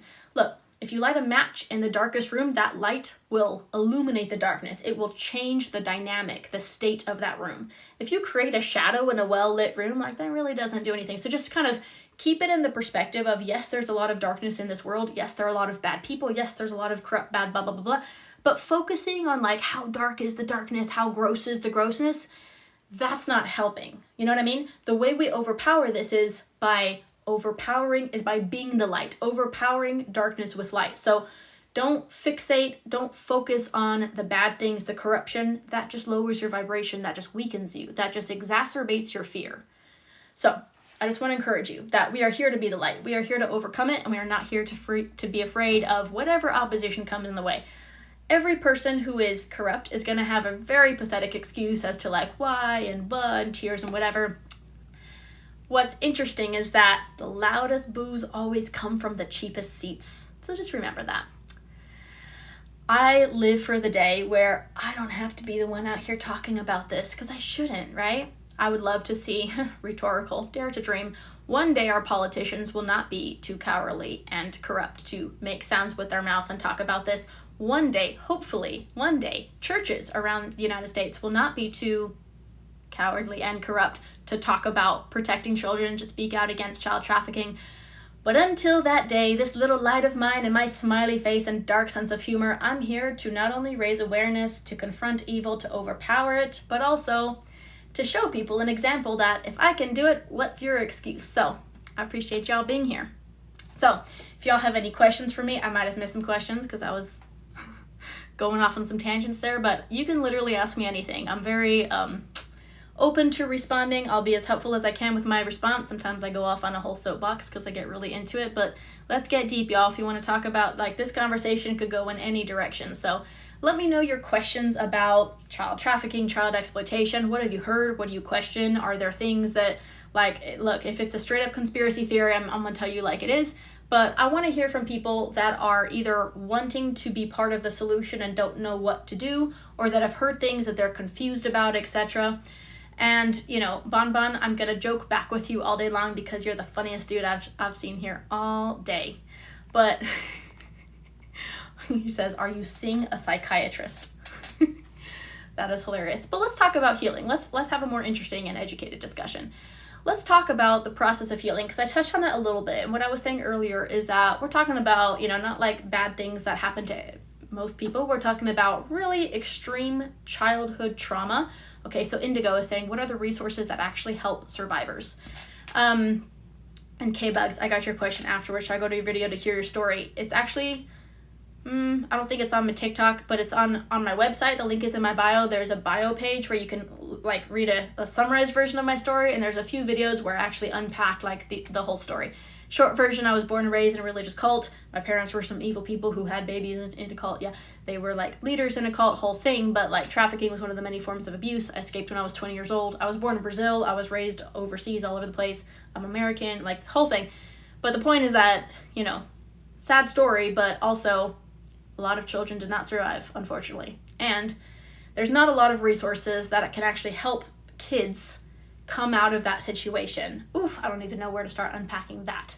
But look, I'm going to talk about healing, meaning you're out of there and what do you do next? But like, just real quick, it is not feasible. It is not possible to expect a child to escape, like physically escape those types of controlled environments. So that's a whole thing. But let's take, 5-year-old me, 8-year-old me in Brazil, or 10-year-old, 14-year-old me in Mexico. Let's pretend, just play along, let's pretend that I was able to like get past the guards and the adults and the dogs and, scale the wall with the glass at the top and get to the other side of the wall, the other side of the compound walls. Then where would I go? Then what would I do? Would it have been safer for me if I could physically escape? Like, let's pretend, but also, rhetorical question, where's the support for survivors? So children escaping those types of things are just not really possible, but also there's not support for survivors coming out of that type of thing. So just imagine that, first of all, you're born and raised under a rock. Let me oversimplify it, right? Hopefully no one can relate, but you're born and raised under a rock and you're literally told red is blue. And every picture on the wall, every book you read, every video song, like every single influence that you have is not from the outside world. It's, from within the cult, and it all says red is blue, and everyone's saying it. So you're a kid. Why would, that's all you know. But at a certain age, especially if you have a mind like me, you start to question, and you're like, but I feel like red could be red, but what about in this case red? That makes sense. And you're told you can't ask questions. You have to take it by faith. At the beginning of this conversation, I unpacked the 10 rules of every cult, and one of them is you have to take it by faith. God said so, therefore you must. You can't ask questions. So imagine being a child and not only trying to deprogram yourself in order to have the courage and the wherewithal to escape that situation, but the rhetorical question is then where would you go? You don't exist on paper. If every situation can be a little bit different, but like in our case, we didn't have medical records or school records. Like, we did not exist on paper. Our parents are like an evil, so it's like a net negative in terms of support. So all that to say, escaping the unimaginable is this whole thing. But then let's talk about what healing would even mean. I don't know Pastor Ken and Lisa at that church in Florida, sorry.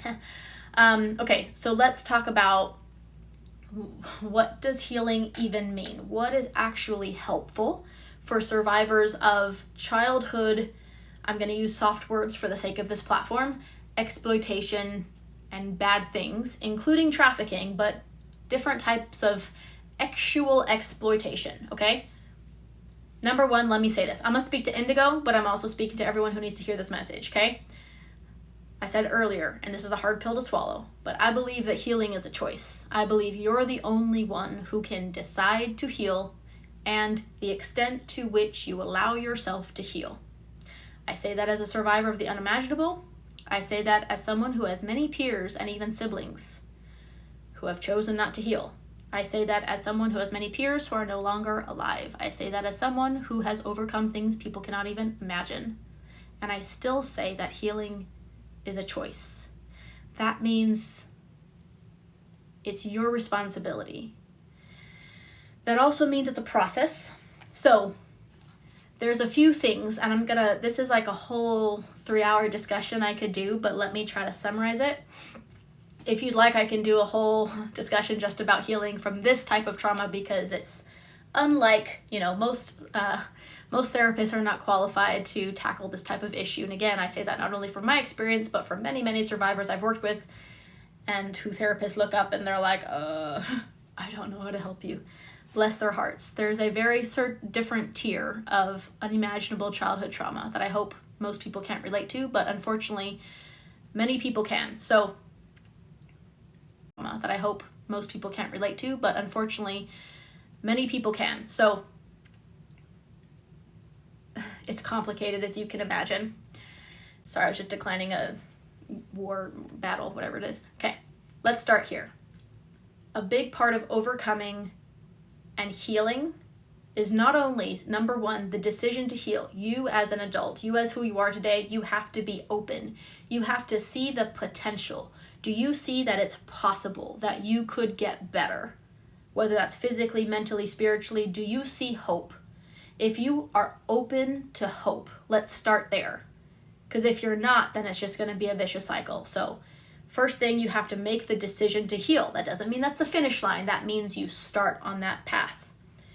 The other thing is that here's a message I want to give to anybody who can relate. The finish line, that means you start on that path.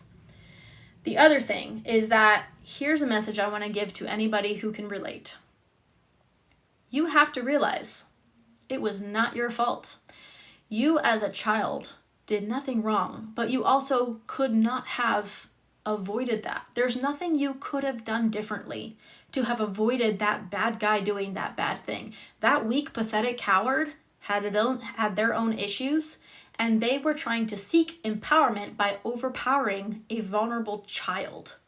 That weak, pathetic coward, again, had lots of issues, but a big part of healing is recognizing that that's not your shame, that you do not have to carry that guilt or that ick, that does not define you.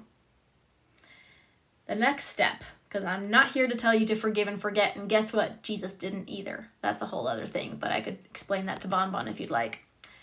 I'm not here to tell you to forgive and forget. I'm here to tell you the result you want to achieve with forgiveness is release, is to not hold on to those toxic, terrible things that can eat you up on the inside. Again, I'm really summarizing this whole very profound talk that I could take a long time to unpack.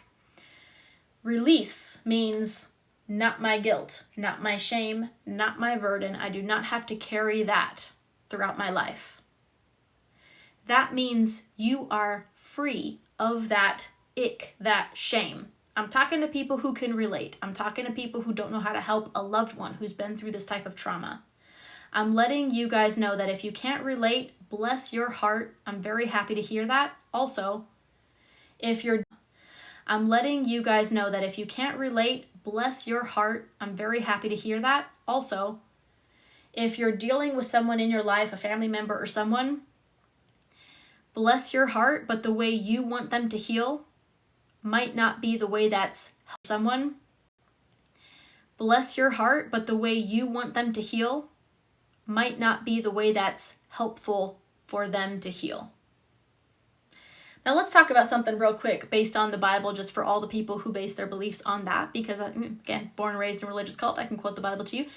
What's interesting to me, because a lot of well-meaning Christians will be like, yeah, forgive and forget, something, but okay, so first of all, Jesus said millstone, not when it comes to offending a child. He said millstone. He went right there 3 times in the Bible. But also, in a different part of the Bible, when I think it was Peter asked him, Lord, how many times should I forgive my neighbor?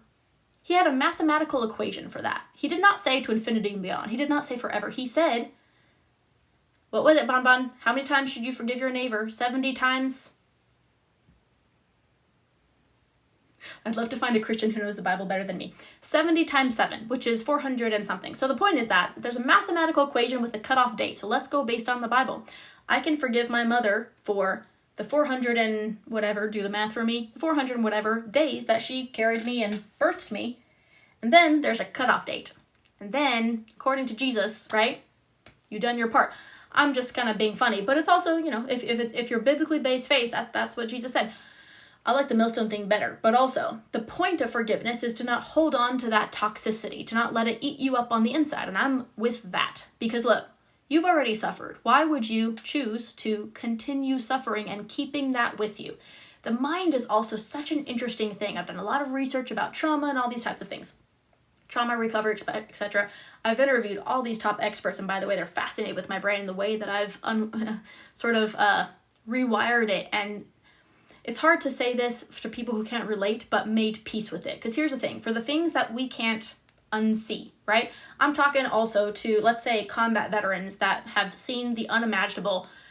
We can't forget, right? And it's not a forgive situation. So for these types of like level 10 extreme trauma, it's not a forgive and forget situation. And you don't want to keep those memories in the forefront of your brain. Here's how, oversimplified, here's how it works. There's different parts of your brain centers. And when you keep it in the forefront of your brain, in other words, when you keep being reminded of it, when it's haunting your dreams, it's in a certain place that bothers you and reminds you of it more often. Now then, what if, this is the whole thing I'm trying to summarize, but I need like an hour. Okay, release means not your guilt, not your shame. It also means you Ooh, there's a whole thing I could unpack scientifically here, and it's really interesting, but it's probably too nerdy. The point is that I'm going to call it making peace, but that sounds too easy. So I just want you to understand there's a whole process to this. And if you choose to release that, you're not holding on to it. Oversimplified, it actually moves that memory to a different compartment in your brain where it's essentially placed into long-term storage. Again, we wish we could forget, but for these memories, we can put them into long-term storage. What we can do is disassociate the trauma from the memory. This gets pretty intrinsic, so I don't know if simplifying it is going to do it justice, but I want people to understand that healing is a choice, that healing is possible, and that there's not a finish line to healing, but healing also needs to be defined for you personally. So you need to know what outcome you're after. And by the way, it could be as simple as peace and joy. That's what it is for me. What is healing for you, right? Because, the whole no one's perfect and all of that, a lot of people have crazy lives, right? But when we're talking about healing from the unimaginable, it's not a forgive and forget situation, but what does that mean? That means I allow it zero bandwidth in my space. That means it's not allowed to haunt my dreams or affect my mood or my relationships or the things I do with my life. That means it's not going to go away. We can't undo the past. But we can absolutely decide that it's not going to affect us today, that we've suffered enough and we don't have to keep that with us today, that we are not who we are because of this thing that happened to me a long time ago. Yes, that did sculpt us into the badass person that we are today that can withstand anything, but we're not a victim to that type of trauma, right? Trauma, once again oversimplified, it's the way your brain perceives a situation. So a bad thing happened. Like child harm, using soft words for this platform, objectively bad, okay? It's not like sometimes, no, objectively bad, never okay. Now then, that happened, and I can decide to heal. Just because that happened does not mean I'm broken or victimized or whatever forever. Yes, a terrible thing happened to me for the first 20 years of my life. And now I'm a badass who rescues children, who works with other nonprofits, who empowers local and federal law enforcement to bring down bad guys, who enjoys exposing cults and nonprofits that are corrupt and things that most people are afraid of, and who's unafraid to be questioned, who's unafraid to challenge darkness because I'm not afraid of it, because darkness is a weak, pathetic coward. So healing is a whole process. Oof, do you guys want to go into religion? Because we covered it, but I'm down. Look, I'll go as deep as you guys can handle. It's just that not everybody can. Oof, should we talk about Christ? All right, if you guys want to do this kind of work, I appreciate that. And I know that everyone can do something to be part of the solution. I know that it matters. I know that if all you can do is protect the children in your family, start there, because that matters. I'll go to the deep questions if you want to talk about that, but let me just drop this real quick. Statistically, it's something like 1 in 5 children. Now look, I'm a data expert, but statistics when it comes to child trafficking and exploitation are not accurate at all. And if you're a data expert, you know what I mean. All that to say, if it's 1 in 5 children, let's just go with that. What if you could pick 5 children in your life, whether or not they're related to you, and promise me that it won't be them? What if you could take them under your wing? What if you could be that safe adult for them? What if you could be their advocate? We could change that statistic. If all of America did that, we could change the world, y'all. That's how it is. That's how this starts. I know everyone wants to be heroic and kick down doors or whatever, but it really does start and end at home. So if you can prevent children from being that statistic, that's massive. The other thing I want to say about that is that I know a lot of amazing, well-meaning people that are some of the most beautiful souls that I know who were unfortunately traumatized in different ways in their childhood. And there's this thing I call noble deflection. It's not a bad thing. It's just that. It's a trauma response sometimes. When you're deflecting from healing yourself, from focusing on making sure your inner child is healed, fixed, whatever that means for you. A lot of us, instead of going within, we go without and we try to fix the world and we try to solve everybody else's problem and we date broken people so that we can fix them and we help everybody so that we can focus on everything but what's inside.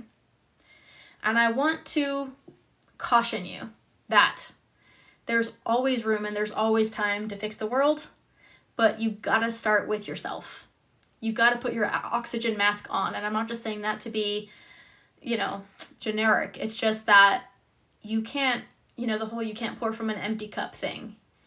You won't be sustainable if you're pouring from an empty cup. And you may even pour the wrong thing. So this whole topic of healing is not just for you. It's for generations to come. Heal so that your children don't have to heal from you. Heal so that you can break that cycle. Heal so that you can help others. Again, I've seen a lot of really well-meaning people really wanting to do the right thing, and I want to help, and how can I help, and how can I do this? But if you're not starting from that solid place, it's not sustainable, and you'll burn out, and unfortunately, it's not going to be very effective. So, all that to say. Someone asked if I believe in Christ, and then someone's name is I am Jesus Christ, and I think that's funny. He says, be easy on me. It's hilarious. All right, Marissa says, I'm going to answer that question if you guys are interested. All right, Marissa says, do you believe in Jesus Christ? Real quick premise, it's going to be repetitive if you've been here for a while, but I want to make sure people understand where I'm coming from. My name is Kim, by the way. I was born and raised in an international religious cult, and it was a Christian cult, and it was one of the top 10 most notorious cults for anybody who studied cults. I'm not saying you need to, I'm just saying it's not just any cult, it's one of the worst ones. There were many tens of thousands of people, there were around 25,000 children, and this is not a flex, but my parents were some of the top leaders. There's always a nucleus, there's always layers. I unpacked at the beginning of this conversation. They were some of the top 5 or whatever. The point is that they were some of the most evil, and they're also the responsible for the abuse of many, many children. Unacceptable. Released. Not my guilt, not my shame. I did overcome that. Also, let's talk about this, because I was born and raised on all kinds of cult, weird manipulation stuff that was based on the Bible. Now, I'm mature and healed enough to understand that even though all the abuse was done in the name of Jesus, and that they said it was God's highest will for us and all those things, I understand that it wasn't Jesus and God in the Bible abusing us. It was people abusing religion, using religion to control people. So let me set the premise that I understand that, okay? Also, I can sing the Bible in 3 languages to you. Also, I have a very different perspective, and it's pretty profound, so I can try to summarize it for you, but I never shy away from deep discussions. Am I talking about MAGA? Hell no. If you think that anything related to this is anyway, let me not even go there, but yeah, conspiracy theorists are part of the problem. Let me just end it right there. All right, someone asked me if I believe in Christ, and let's try to summarize this, which is a whole thing. Jesus was not a Christian. Jesus did not come to instill religion in us. Let me summarize my answer, and then I'll unpack it. I am not religious. I am not a Christian. And I'm very spiritual. I know for sure there's a higher power. I have overcome evil. I know for sure you cannot convince me there's not evil and good or light and darkness, however you want to simplify it. Marissa, sorry if I missed your question. You can repeat it. I'm just going to try to summarize this. But again, I could go off on this religion topic because it's a whole thing. Here's my perspective. Religion is a business. Spirituality, whatever word you use for that, is your connection to a higher power. The way it's supposed to work is that we are supposed to be directly connected to a higher power, a higher source. There's not supposed to be a middleman. Those are all man-made things. That's not even what Jesus preached, right? Jesus said the greatest of these is love. A new commandment I've given to you, that you love one another. Love, if we love each other, we'll do all the things. We won't rob, steal, cheat, whatever. So we don't need all these rules. We just need to love. Now, what does love mean? Love was a hard one for me because it was terribly manipulated against me, but the way I understand it now, love is action. Love is a verb. Love means showing up and showing love. If I feel love, that's fine, but showing love is different. That means, is it love to ignore children being harmed? No. A lot of bad things going on in the world right now is not love. Now, people saying, I am a Christian, cool. What are you doing the things? Now, there's a lot of interesting things when we talk about religion, because again, spirituality, whatever you want to call it, is your connection to a higher power. I believe that's how that's supposed to be. Now, what's interesting is that I'm not a Christian, but when someone says, I don't believe in God, I say, okay, well, what is God? Whether you're a Christian or you're not, I'm asking you guys, what is God? Because it's not like a man in the sky. Humans try to oversimplify things so that our human brain can put it in a little box and understand it. So we're like God and the Holy Spirit and Jesus and God and the Father, whatever. Okay, but what is God? At the simplest, most form, okay, because what is love? God, oversimplified, is everything is energy, correct? Higher power, an energy we cannot comprehend. A higher, more powerful energy than us, than we can understand. Light, love, the universe, like whatever human words you want to use to describe this thing we cannot tangibly understand, that. God is power. So for anybody having a problem with the word God or who hates religion or whatever, I feel you, replace the word God with power.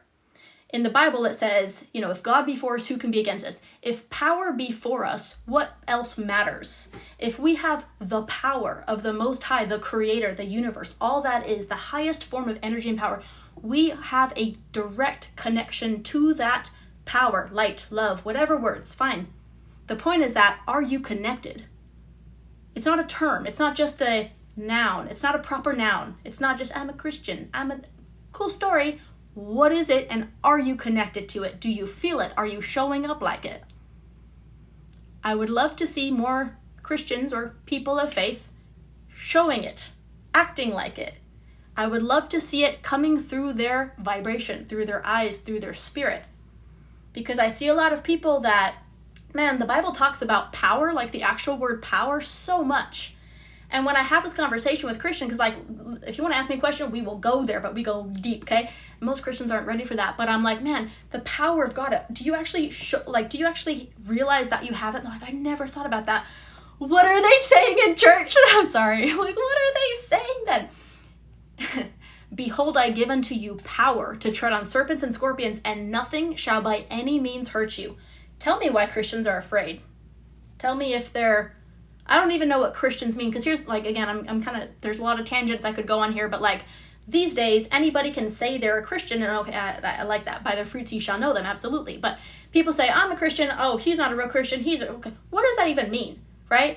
You're supposed to be following the teachings of Jesus Christ. What does that mean? Because go ye into all the world and preach the gospel to every creature. Like, there's a lot of things that could mean depending on how you translate them. Let's also acknowledge the fact that people a long time ago wrote things on scrolls, and then a few thousand years later, the king paid people to select certain scrolls and compile them and to translate them from a language no one spoke anymore into a different language that the peasants could understand. So let's acknowledge the human manipulation, and that let's also acknowledge that there's a lot of timeless wisdom and instructions and concepts in that book, and that humans have manipulated religion in order to control people. You guys following me? So much is missing out of the Bible. There's been a lot of manipulation. Let me give you guys an example, okay? This comes from all these deep, dark places, but it also, it's really interesting because I'm not even telling you, like, go read all the other scrolls and all these other things, but look, humans have manipulated. Why? Because it is more profitable for humans to control what God is saying to you instead of letting you connect directly to that power, because that would make us very powerful and unable to be controlled. Am I right? People wouldn't be walking around afraid or hating each other because they say something different than you or look different than you if they were connected to that power and realized we are all connected, we are all one, and everything is energy, and we're not different, you're just me with a different face.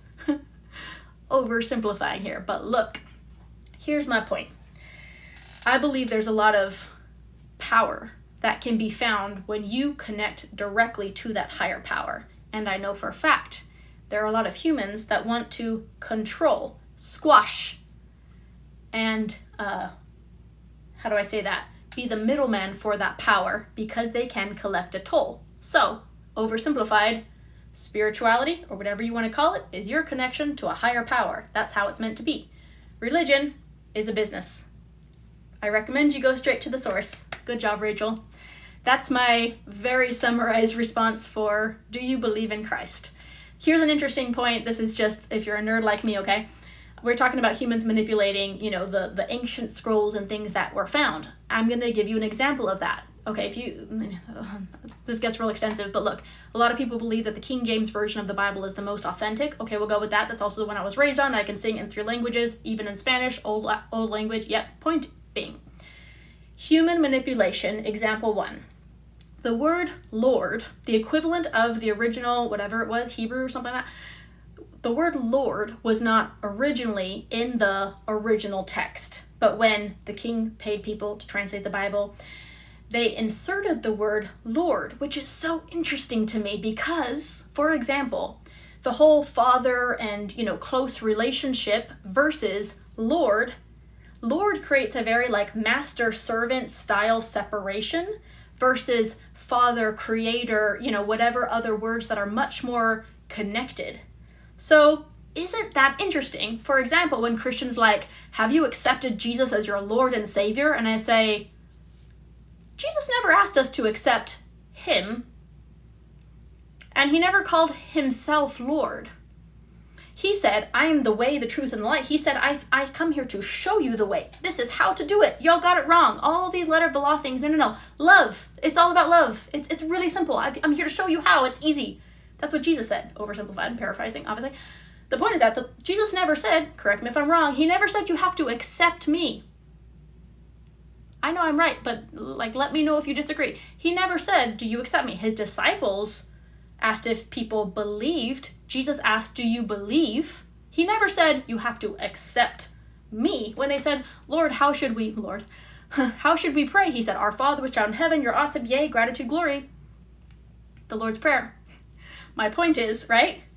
It's interesting how much human manipulation is in religion. Is it not? And then, there's the Jesus and the Yeshua and the you're not saying it right and all these things. He knows what I'm talking about.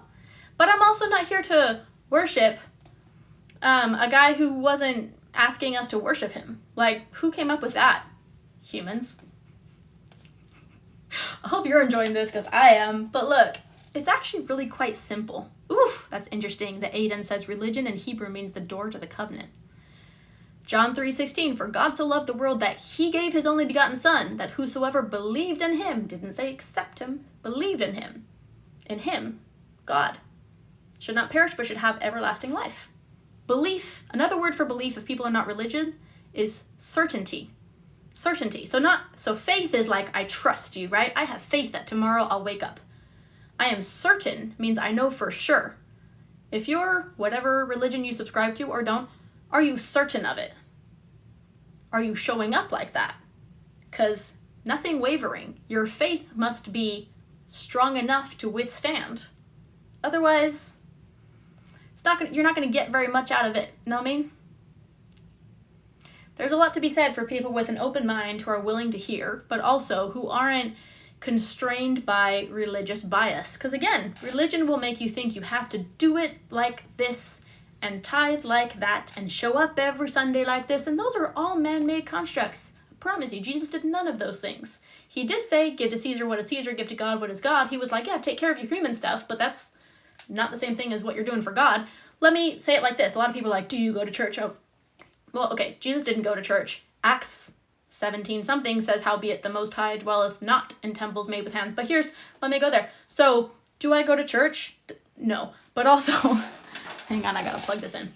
But also, is going to church biblical? So, if a church means a body of believers, then it means where 2 or 3 are gathered together, my name, there am I in the midst of them. But also, going to church is not your service for God. Just like me drinking water is not my service to humanity. It's a good thing. It's me nourishing myself. And if I'm not hydrated and nourished, then I can't do very much for humanity. But just because, so we're talking earlier, what does being a Christian mean, right? If they're like, I go to church, I'm a Christian. Okay, I drink water, I'm an astronaut. Going to church is not your service to God or others. It's your nourishment to yourself. If that's where you go to find peace, because realize you could go on a mountain, sing Kumbaya, you could be in a building with a bunch of people, whatever you do to find peace. Cool story. Howbeit the Most High dwelleth not in temples made with hands. I find God in nature. I find God in the stars and all that. I'm just saying, wherever you go to actually feel that God, peace, energy. Cool. But that's your nourishment. That's not your service to others, right? I've been to church like maybe 4 times ever in my life in different countries. There was one time I was in Mexico. I was like 18. And I went to church. It was like a Catholic church with, a friend who really wanted me to go. And I was like, all right, I go, okay, I'm going to speed the story up because I'm trying to get to this point. We're in this ceremony. There's like everything dripping in gold and this massive, just like everything is decadent in this. I'm like, surprised. We're in a third world country, right? But this is like this decadent church and this whole thing. And this massive screen pulls down and this priest guy is like, give to God and your tithe and so that we can do more crusades. Like this whole thing. So that was like the whole ceremony, okay? Give to God, okay? So people stand up and they go to give their donation, their tithe thing, and then I'm sorry, I don't want to use the word terms, but anyway, it was just like a lot of things. Did a lot of squats and chanting. Okay, so this ceremony, I'm sorry, I'm not trying to use the words wrong. Okay, so that ends, and then we walk outside. And there was a indigenous woman in Mexico, like with the serapes and stuff, sitting in the corner begging. And as we're walking out of this very decadent church, I'm seeing every single person who just came out of the service walk by her. Not one person stopped. And I'm just like waiting to see if someone would help her. Not one person stopped. And this friend he's, oh, what did you think of the sermon? And I was like, yeah, give to God. Yeah. Why is no one helping that lady? And he was like, oh, well, everybody just gave to God. And I was like,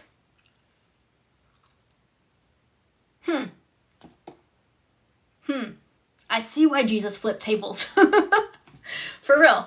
So like, again, I have no problem with people like going to a building or singing whatever it is, but man, that kind of stuff is just, that's hard. You know what I mean? That's hard for, I think more people would subscribe to Christianities if we saw Christians leading by example and actually walking the walk. This doesn't come from, like, look, the first 20 years of my life, 100% of the bad people doing bad things to 25,000 children called themselves Christians, did it in the name of Jesus. Let's just remove all that. I'm not even talking about that past. I'm talking about since I escaped at the age of 20 years old. Fast forward, now I'm 34. Baby face, okay? In the last 14 years of my freedom in, like, real life, I've met a lot of great Christians.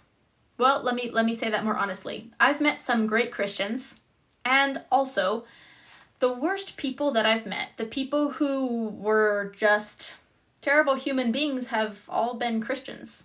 I'm not blaming Christians. I also know some great Christians that I'm very honored to know that have shown me a true example. But I can probably count them on definitely less than 10 fingers. So for Christians who are listening to this, who are like, but you should be a Christian, I want you to tell me why more Christians aren't showing up like that with the example, and why they're so disillusioned, why people like me are like, yeah, no, thanks, I'm good. Doesn't mean I'm not spiritual, because the other thing is that people were like, but why don't you believe in God? Okay, that's not the same thing, right?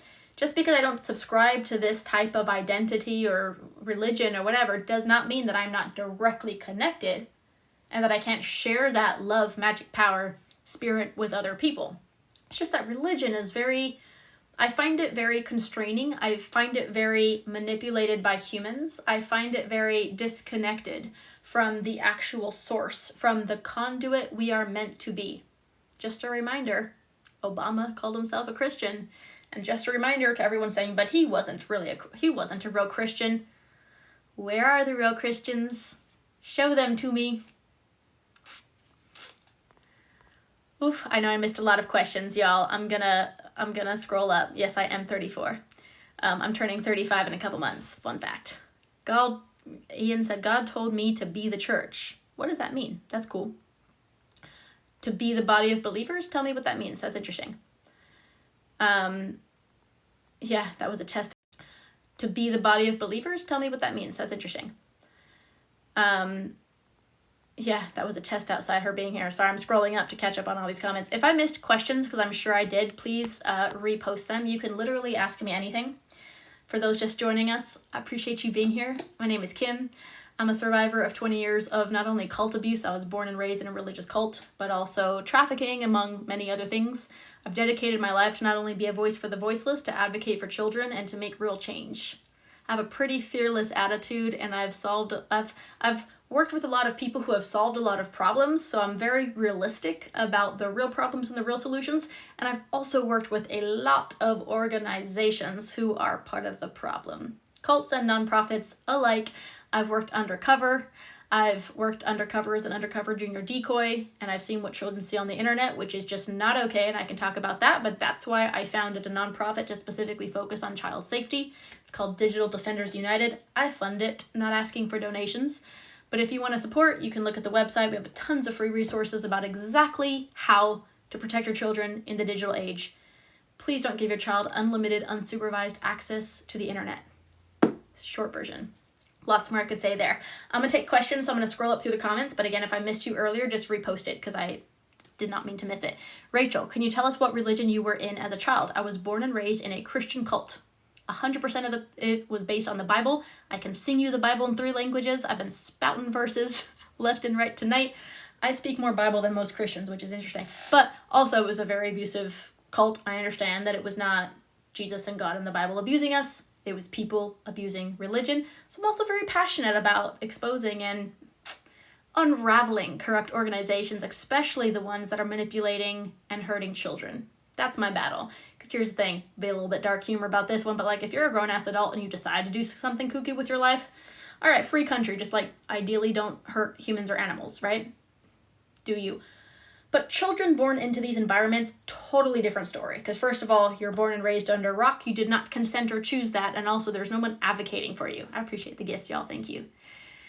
Like me, a lot of us children growing up under this rock were not only completely brainwashed and manipulated, but we had no outside source. We had nobody advocating for us. So by the way, how do you escape? Where would you go? And also, what the hell do you do after that?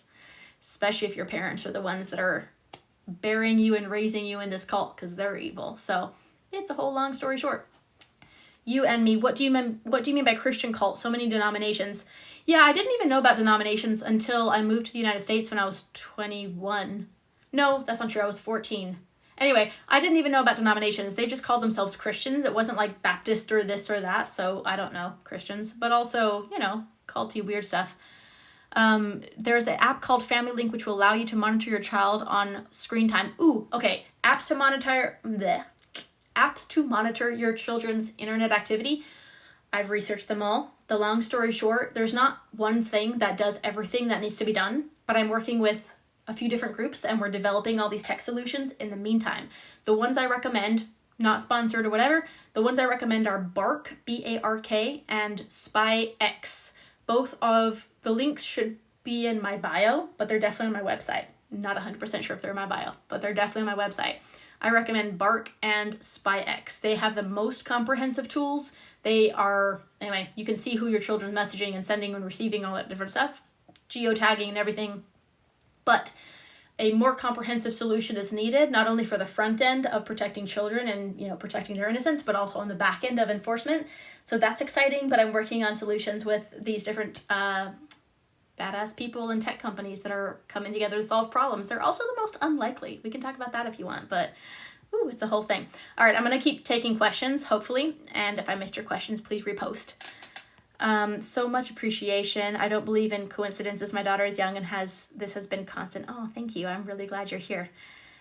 I'm so sorry you went through that. Yep, I hope most people can't relate to that. However, I accept that I was literally born for this shit. So is what it is. Can you name any you know of? Sorry, I'm reading these backwards, I think. So grateful for you. We are hiding. I'm right here to be a vessel for God. We love Christians. We want to help them eradicate disease and poverty. I don't see Christians eradicating disease and poverty, but show me where they are. So glad you're a survivor. Thank you. Michael Fisher, can you name any you know of? Let me know what you meant by that. You're talking cults or name any what? Sorry, I'm reading these comments backwards. All right, I'm going to scroll all the way to the bottom. For the 444, I was raised in the Mormon church. It was hell, bro. I've heard different things. Like, look, every cult's a little bit different, but it's the same. At the beginning of this talk, I read I wrote the 10 rules of every cult. It's all the same pattern. Like, change out the little heebie-jeebie and the weird rules and whatever. It's the same. It's crazy. Ooh, Rachel, I love your question. I'm going to get to healing modalities and what helped me the most. I'm just going to catch up on a couple of things and I'll get back to that. Okay, I'm scrolling up. No, I wasn't kidnapped. I was born and raised into a religious cult. I grew up in it. So, anyway. Caitlin, are you saying accept it as in believing or just, sorry, I don't know what you're talking about. I'm all over the place. Are we talking about Jesus or who are we talking about? I believe, the AN says, I believe the church traffics and stuff. Most of the organizations that we've busted trafficking children are religious Christian nonprofits. True story. Stephanie Ann, do you know how to find out if your phone is tapped after being a whistleblower for calling out? Hire a private investigator. The AN says, but God said, keep his commandments. What are his commandments? He said to love each other. He also said, it would be better to hang a millstone around your neck than for you to drown in the depths of the sea. And I like that commandment very much. I know it's not an official commandment, but it's an official instruction repeated in the Bible 3 times. I just like reminding Christians of that because I think it's important. Poe mashups. Any corrupt nonprofit cults in or around Atlanta, Georgia, you can name drop. Corrupt nonprofits or cults. Okay, so here's the thing. Most of the big ones, all right, let me try to simplify it. Great question though. And I'm going to get to healing modalities, but let me try. Most of these things are a big organization that have locations or what am I trying to say? But like pockets in different areas. So specifically in Atlanta, Georgia, it's a big hub for trafficking. It's a big hub for a lot of bad things. I know of a few nonprofits that are there under the premise of doing something good, and I'm waiting to see if they will. So I won't call them out, but I haven't seen the results that I would like to see yet from the millions of dollars that have been collected, but they have recommitted to doing the right thing. So that's the nice way of saying I'm giving them an opportunity to do the right thing. And if they don't, I will let you know. Specifically in Atlanta, Georgia, though. So, okay, I'm going to give you a personalized example. This religious cult that I was born and raised in, it was in literally almost every country around the world. So it's not like they're specific to one location. The nature of trafficking is also that they generally move around. So it's not like necessarily in the specific area. All that to say, I've never lived in Atlanta, so I'm not personally familiar with like a local thing there. But a lot of these big organizations have presence everywhere, if that makes sense. So not specific as you'd like, but I unpacked the different tactics you should look for. So I hope that's helpful. Okay, I'm trying to find the comment about healing. Okay, Rachel, can you tell us what healing modality helped you the most? Oof. Realizing that it's not up to me to forgive and forget. God can forgive or whatever, but that's not something that I'm required to do. A lot of well-meaning people will try to tell you how to heal, and they want you to heal according to what they think is best or what their religion informs them is what must be the right way. And that's fine, but it might not be right for you. So it's not about like reinventing the wheel. It's about really being realistic about your unique journey, not only what happened to you, but like your personality and what is most helpful for you. So let me give you an example. I have many siblings, okay? I'm very different than all of them, but I have a sibling who has been on this very like all over the place path of healing, and that's her choice. And to me, okay, I'm trying to simplify this, but she was very sure that you had to go to all the shamans and do all these things and and I'm like a very direct person. We're just very different personalities, and I'm not that type. So for a while there, I'm not trying to throw shade. I'm just saying, like, she was like, you're not healing correctly because you're not healing like this. And I was like, okay. But then there's this really good friend of mine. She's a neuroscientist and a doctor. Her name is Kathleen Strauss, and I will drop her name every time because she's amazing. She is definitely the most responsible for my healing in the sense of helping me understand, not only from a very educated and academic perspective, as well as this very unique balance she has, this in touch with the energetic side of things, all that to say. She really, how do I say that? She really helps me understand.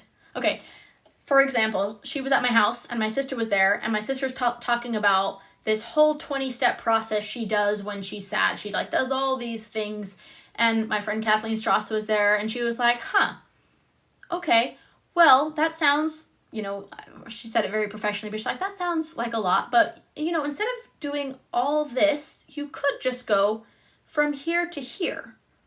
And when I heard that, I'm paraphrasing, but I was like, boom, like I can just do that. I'm not saying quick fix. I'm not saying pretend. I'm not saying Band-Aid. I'm saying just because my sister, for example, chooses this way, or this person thinks it's best, or this book said that, doesn't necessarily mean that's best for me. I get to choose, but it's also about being very honest and vulnerable and realistic with yourself and with people you can trust. I'm going to try to not go all over the place with this because I could answer this in many different ways.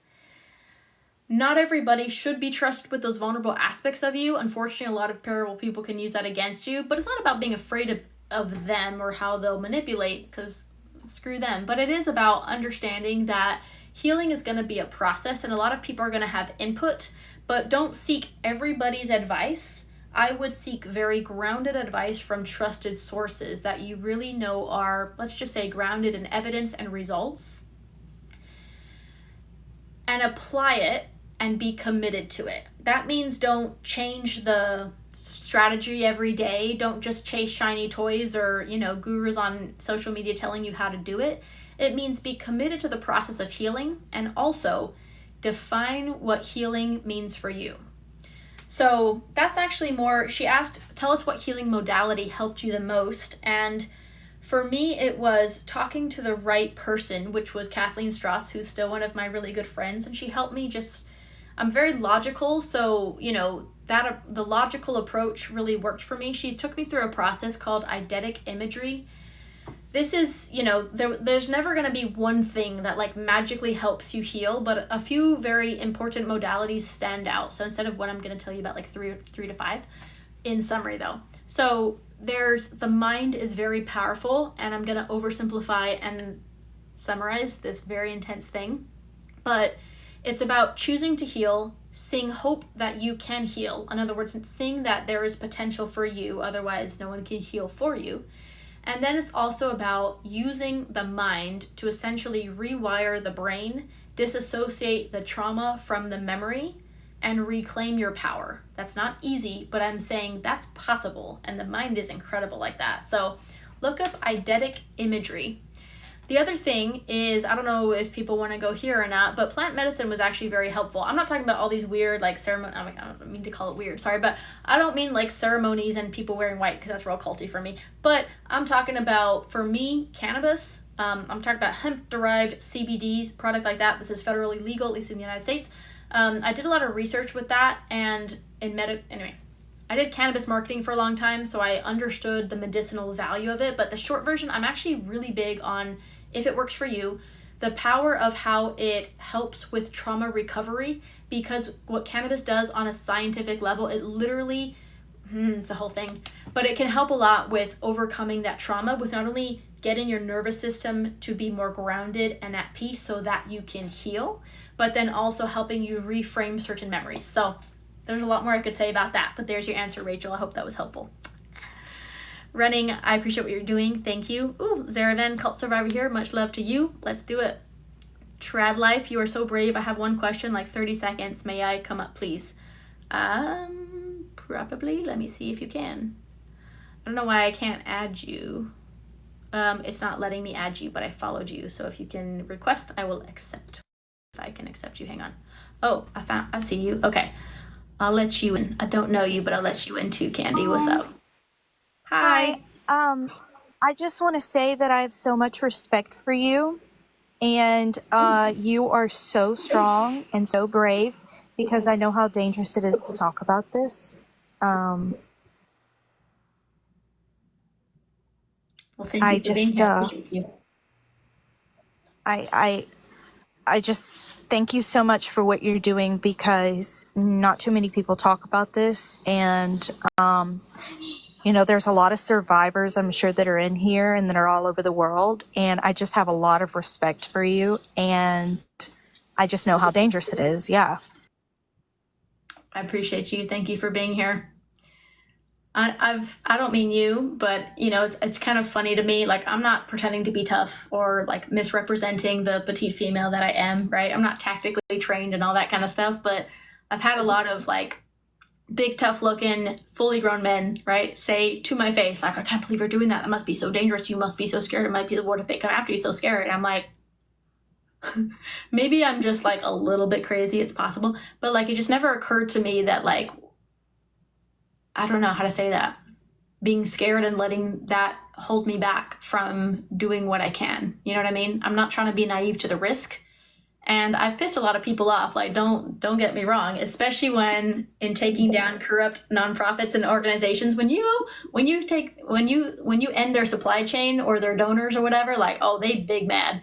But what's funny is that they're so powerless. And again, I'm not trying to be naive to the risk, but it's like, I sleep great at night. I'm the happiest person I know. I am so healthy. Y'all, I've never had a cavity. Like, I'm insanely healthy. My point is that I'm thriving and I just don't live in fear. And I, you know, greater is he that is in me than he that is in the world. So I appreciate you saying that, though. Thank you. I have the question I was going to ask you was, because I've listened to multiple survivor stories, and I've been researching this for, gosh, years. And a lot of the survivors, they say that what helped them escape was a certain thing. And I was just wondering, I don't know if what helped you escape or what helped you, you know, like speak out and everything. But I was just wondering what that was, because I have a feeling I know, but I don't know. So. Yeah, for sure. I mean, so those are two different questions. What helped me escape? I was 20 years old. I was in Mexico, and it's not like a heroic, you know, movie type story, but the short version is I had realized how ineffective it was, that we were not going anywhere. I'm a very like results oriented person. All that to say, I realized it was ineffective and not going anywhere. And I've always been dark humor. I've always been a hustler, right? So I had sort of earned a little bit more freedom in the terms of like being able to go fundraise by myself. Yay. Point is that I saw an opportunity where basically I told this like cult compound, the place I was living in, Guadalajara, Mexico, okay? I told them I was going here and I went there. Like, I told them I was going to go and come back, and I packed my 2 suitcases of clothing and stuff and I took an overnight bus from Guadalajara, Mexico to Monterrey, Mexico when I was 20 years old. And basically I went somewhere and I just stayed. Like, a friend that I had met, the whole thing, like, offered me a job, so I just like took off and left. So it's not like a heroic, you know, jump over the wall type story, but I just sort of left. It didn't come back and they couldn't do much about it. So it, you know, I just saw that opportunity and I did it. What made me speak out is a totally different thing, though. So that's, you know, fast forward 10 years. So I escaped when I was 20. I lived in Mexico for about almost 2 years, and then I moved to the United States. I was running a bunch of businesses like dark humor, but I got a serious work ethic from the way I was raised. And I was doing really good things in the world that I'm really proud of. Like, my 20-year-old self worked my ass off. Okay, I had no support, no fam. I mean, okay, I had family, but I'm saying like my parents were evil. My siblings were also just trying to survive and escape. So the point is that I'm the youngest in my family, by the way. So like, all that to say, I was 30 years old. So fast forward to 2020, doing good things in the world, you know, very busy and productive. And it was actually one of my siblings that was visiting me. She's a mom, and she was talking about child trafficking in the United States. And I, like all of us, I was like, you know, I knew what we had overcome and escaped. I also knew the bad things we had seen overseas. But like most of us, you just kind of don't assume it's that bad in the United States. So at first I was like, what? It can't be that bad. And then I was, okay, I'm a research nerd, so I look into the data, and the data alone, if anybody's a research nerd, if anybody's in marketing or a data analyst or anything, look up the data on child trafficking. That alone is enough proof to be like, oh, okay, major gaps, major inaccuracies, something is wrong here. And also, rhetorical question, you guys, of all the 3-letter agencies that we have in the federal government, why don't we have a federal agency, a 3-letter agency that is dedicated to combating human trafficking? Tell me to my face. All that to say, when I looked into it, I was like, okay, whoa, this is a problem. Holy shit, nobody's doing anything about this. who's talking about this, which politicians, oh shit, this is when I cuss because it makes me mad, right? Which like nonprofits are doing something helpful. Oh, so I decided to join the fight. I looked for organizations that I could work with. I started donating and supporting in ways that I could. That's when I started working with multiple different organizations, some of which turned out to be part of the problem. And I was just inserted in such a way that not only have I survived cults, and I can definitely see when people are manipulating things, misappropriating funds, and even associating with known cults that are just, could not play stupid that hard. So all that to say, I did a lot of good, and I also did a lot of undercover investigative work and exposed a lot of people, and they're still very upset, which I take pride in.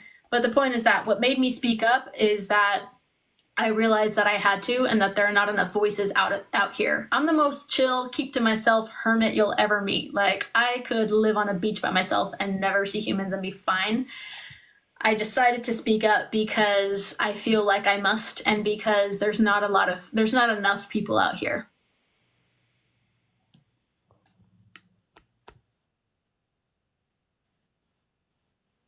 To you. I was wondering if, like, maybe any faith or anything spiritual maybe also contributed to your strength or anything. But if not, like, just research in itself, I would see how that would, be a big factor in you speaking out and escaping, and just strength and research in general. Yeah, I mean, of course, that was after I escaped, because we were not allowed to access any outside information from within the cult. Like, my entire life was under a rock, right? So now I'm a total research nerd because I can. But that was only after I escaped. So you asked in the comments, the cult you were born in, did it happen to be Ashkenazi? I don't know what that is, but no, it wasn't that. But as far as spiritual, so, okay, I left, escaped when I was 20. At first, I was just hit the ground running, trying to survive.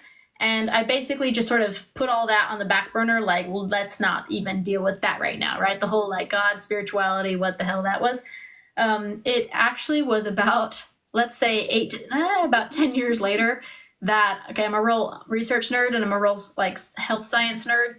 In researching the physiology of the human body and the biochemistry and all these different things with energetically and quantum physics, like all these different science-based things, the interesting thing is that led me back to,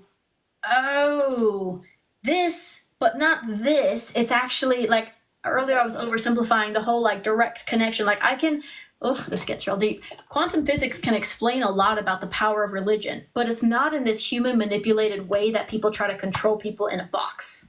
I don't know if that makes sense. The power of people standing together, focused on a singular thing with a positive, high vibrational energy, even raising your arms and singing together.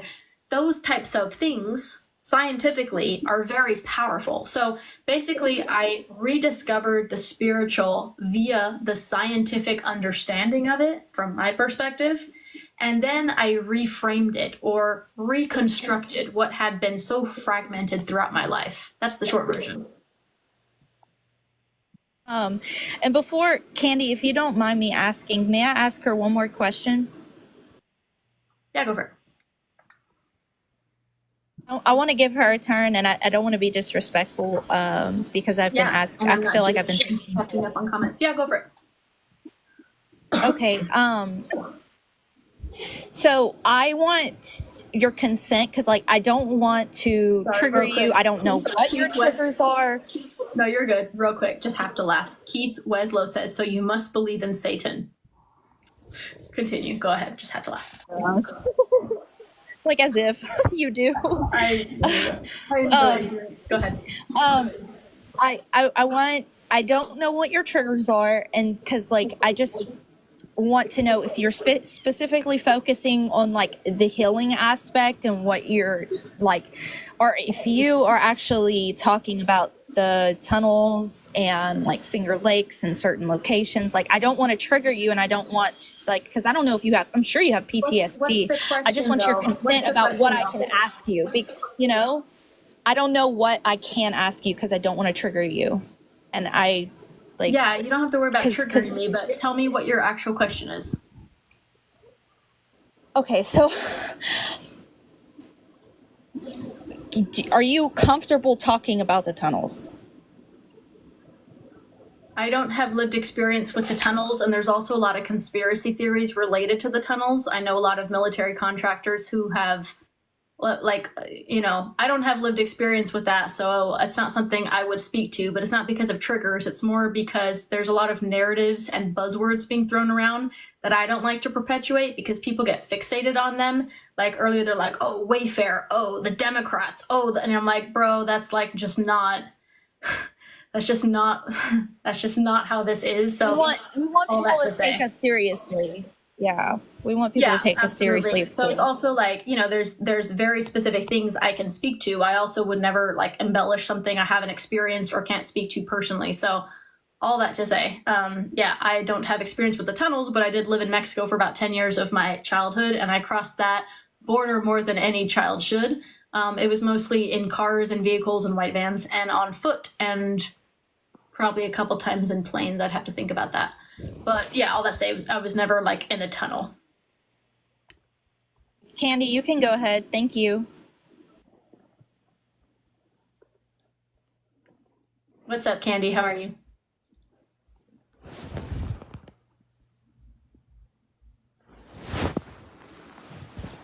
Y'all, if you want to request to come in the box and ask a question, I've been live for a few hours here, but I'll definitely take some questions. You can either put them in the comments or you can ask them in the box. Are you with us, Candy? How are you?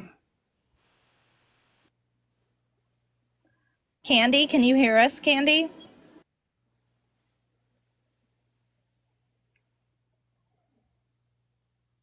Maybe she doesn't. No worries. I want to address a few comments here in that people are leaving. So Lila says, most things are corrupt. All three-letter agencies are. So yes, but I want to clarify something that a lot of people don't account for. Because I've worked with a lot of, law enforcement agents, I've worked with a lot of federal agents, and this is something I want you to understand. Let's just call it the system, okay? But any, whether it's a political party or a agency or a whatever, the system, the enterprise, la empresa, yes, all corrupt. Oversimplified, overgeneralized, both parties are to blame, yes. The system, yes. But I've worked with a lot of, and I know a lot of agents, meaning good guys who are in the agencies that are trying to do their best, probably very demoralized, but also unable to take action because of their superiors that are blocking that. So my point is that I just want you to understand, I've worked with a lot of these people that do what they can, whether it's disobeying orders, whether it's feeding people who can take action on it information because their superior won't. But I just want you to understand it's generally, let's call it the leadership, similar to cults, where it's always like at that leadership level, it's top down, okay?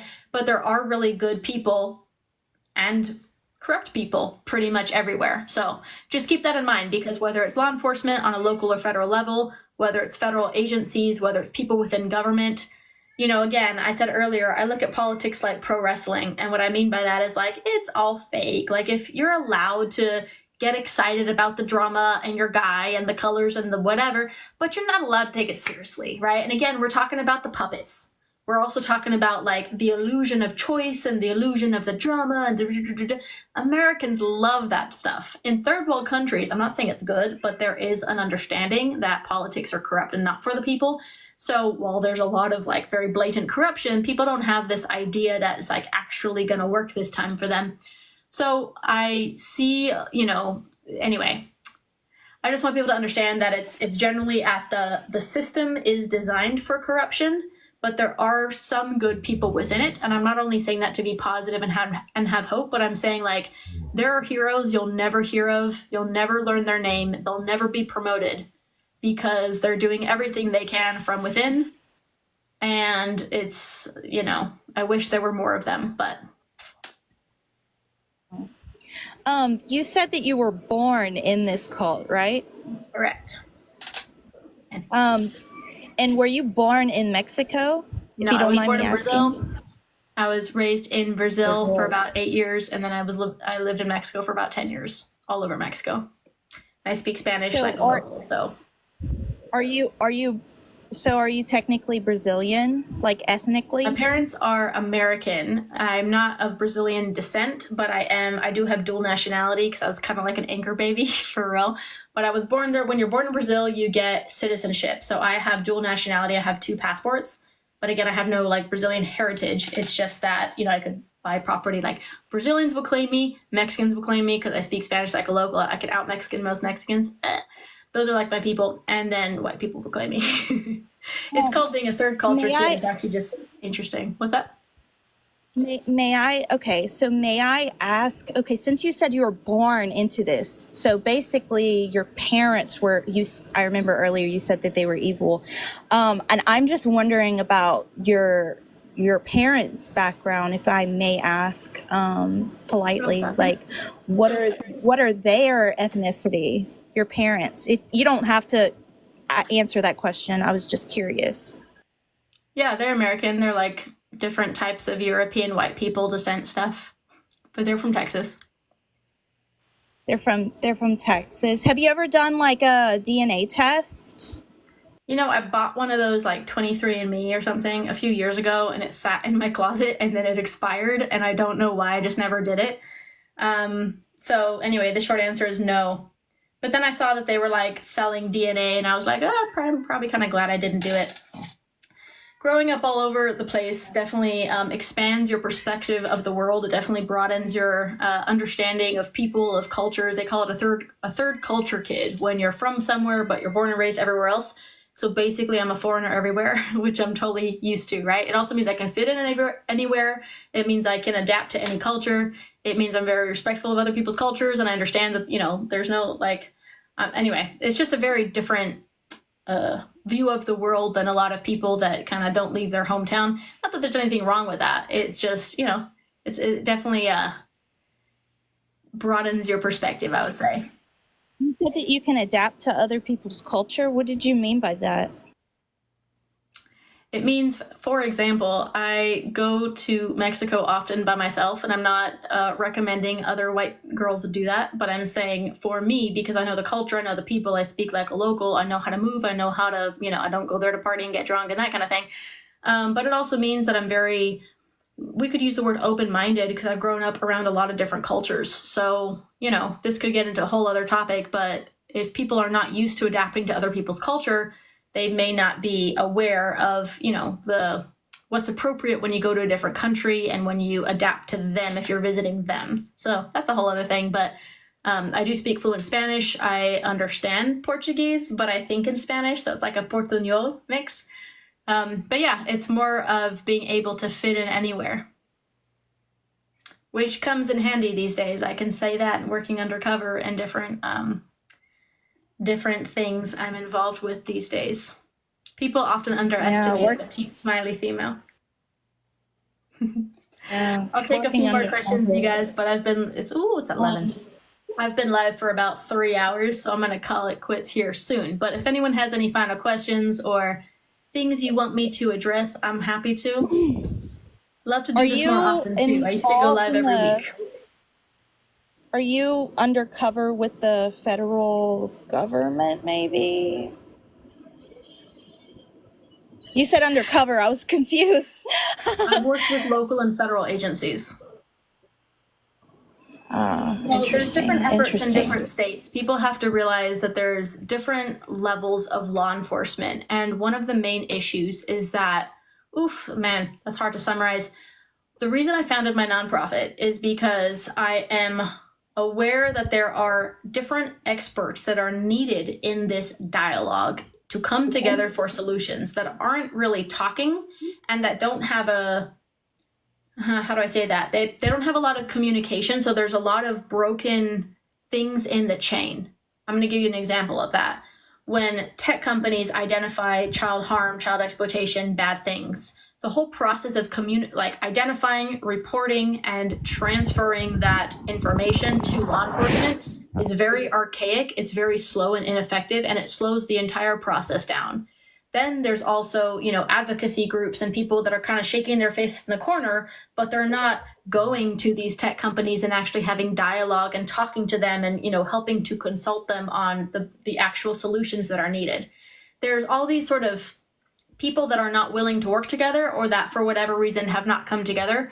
And I've been able to make a lot of introductions, but also to, sit in a lot of meetings where people that are really interested in solutions are actually coming together for solutions. So I can give you some examples of that, but one of which might be surprising to some people, but there's a lot of, negative stigma about the adult entertainment industry, the porn industry. Let me just say this. I have no dog in that fight. Not my thing. Not interested. Not my thing at all. If you're a grown-ass adult, though, I don't care what you do. As long as you're not hurting humans or animals, not my thing. My point is, a lot of organizations that call themselves anti-trafficking organizations are just anti-porn, and they're saying that porn is the problem when it comes to sex trafficking. That's not the case. But also, ironically, the porn industry, specifically Pornhub, okay, work with me here, because this is all things I never thought I would be involved with, okay? The company that owns Pornhub, okay, so there's an investment conglomerate called Ethical Capital Partners that owns a company called ALO that owns Pornhub and a few other porn sites. I don't even remember the names. They invented proprietary technology that can very accurately identify and report child sex abuse material. This is important because, I could go really deep into this, and I've done entire podcasts with the owners. So it's on my YouTube channel if you want to listen to them. We go really deep into how and why and all the different aspects of all that kind of stuff. I bring in law enforcement to audit them, all these different things, but I'm just going to get to the point. They've invented the solution to eradicate child sex abuse material from the internet. And according to NCMEC, the National Center of Missing and Exploited Children, which is the authority on reporting, and the DOJ, the Department of Justice did a 30-month investigation into all of ALO's everything in their back end. And NCMEC does an annual report on every internet provider and the amount of child sex abuse material that's found on their platform. ALO had 0 live CSAM, okay? Platforms like Meta, because they broke it down by Facebook, Instagram, WhatsApp, were among the top 4. Facebook, I might be getting this wrong. I think it's Facebook, it might be Instagram. One of them had 17 point something million. Facebook, a family-friendly platform, had 17.3 or 5 million identified instances of child sex abuse material on their platform in 2023. Then it was followed by 15 million on, Instagram or Facebook, and then it was however many million on WhatsApp. Google was number 3. My point here is that, ironically, the porn industry, specifically Pornhub, has invented the technology to eradicate child sex abuse material. That's amazing. They want to make that free to law enforcement. They are working with law enforcement and trying to make more partnerships to give this to them for free. That is massive, because if law enforcement connects that to their databases, they could not only identify it, I want to explain how, because it's so revolutionary, but it not only is very accurate in finding it, but it also makes the reporting process much more effective and eliminates the need for human moderators to be traumatized with that job. Okay, it uses AI and different software, but listen to the podcast, it's a whole thing. It just solves every problem, but most importantly, it has been verified that it works. They're making that available for free to law enforcement. That's massive. But here's the real point. If Pornhub has done it, be careful with my words, my bad. If PH has done it, that means every other online platform needs to do the same. That means Google and Meta have 0 excuse. That means this platform and Twitter and all the other ones need to follow suit. They need to do at least that. So they are offering to license this proprietary technology to these other tech platforms, free to law enforcement. Law enforcement does not have to pay. Tech companies can pay, but they're saying, here's the ready-made solution that works for sure. Implement this or make your own. But the point is that we need you to do at least this. So that's part of my mission. Because look, of all the different child trafficking and exploitation, all the different bad things, CSAM, child sex abuse material, should not exist. Stupid problem to have, unacceptable problem to have in 2024. There is no excuse, okay? I'm very passionate about this because here's the thing. We could eradicate CSAM within the next few years. That alone would be a legacy I would die happy with. So, beyond that, here's the other point. a lot of these organizations that are saying they're anti-trafficking, but they're actually just trying to say, you know, adult sexual entertainment should be banned, which is never going to happen. But anyway, they're very focused on these adult sites. Okay, so I call them band-aids, but there's legislation like age verification laws going into play for adult sites. I'm not anti-age verification, but here's the real truth. When we're targeting adult sites, we're not targeting the problem, because did you know that Google Images has more adult content than Pornhub? Google Images has more adult entertainment content than the largest adult entertainment sites. Did you know that you can search for and find things on Google Images that you are not allowed to search for on the largest adult entertainment sites? That is ridiculous. Did you know that NCMEC's 2023 report, which is public, please go look, they found 0 child sex abuse material on all the biggest adult sites that ALO owns, but they found millions of them live on Facebook, Instagram, Google, WhatsApp were the top 4. Then it was like Twitter and whatever else. These family-friendly, totally public, not adult platforms. So if we're targeting adult platforms with these band-aids that don't actually make sense because you can use a VPN to get around age verification. But anyway, if we're putting band-aids on adult entertainment spaces only, but we're not targeting the actual source, that's just a band-aid, not a solution. Yeah. So again, I've done on YouTube, I've interviewed different experts, and I would love for you guys to check out these podcast style discussions. I'm very direct, as you can see, and I ask all the hard questions, but I've interviewed not only the owners of ethical capital partners, excuse me. I've also interviewed, researchers who have studied the effects of adult sexual entertainment. I've studied, advocacy groups that are very anti-adult sexual entertainment.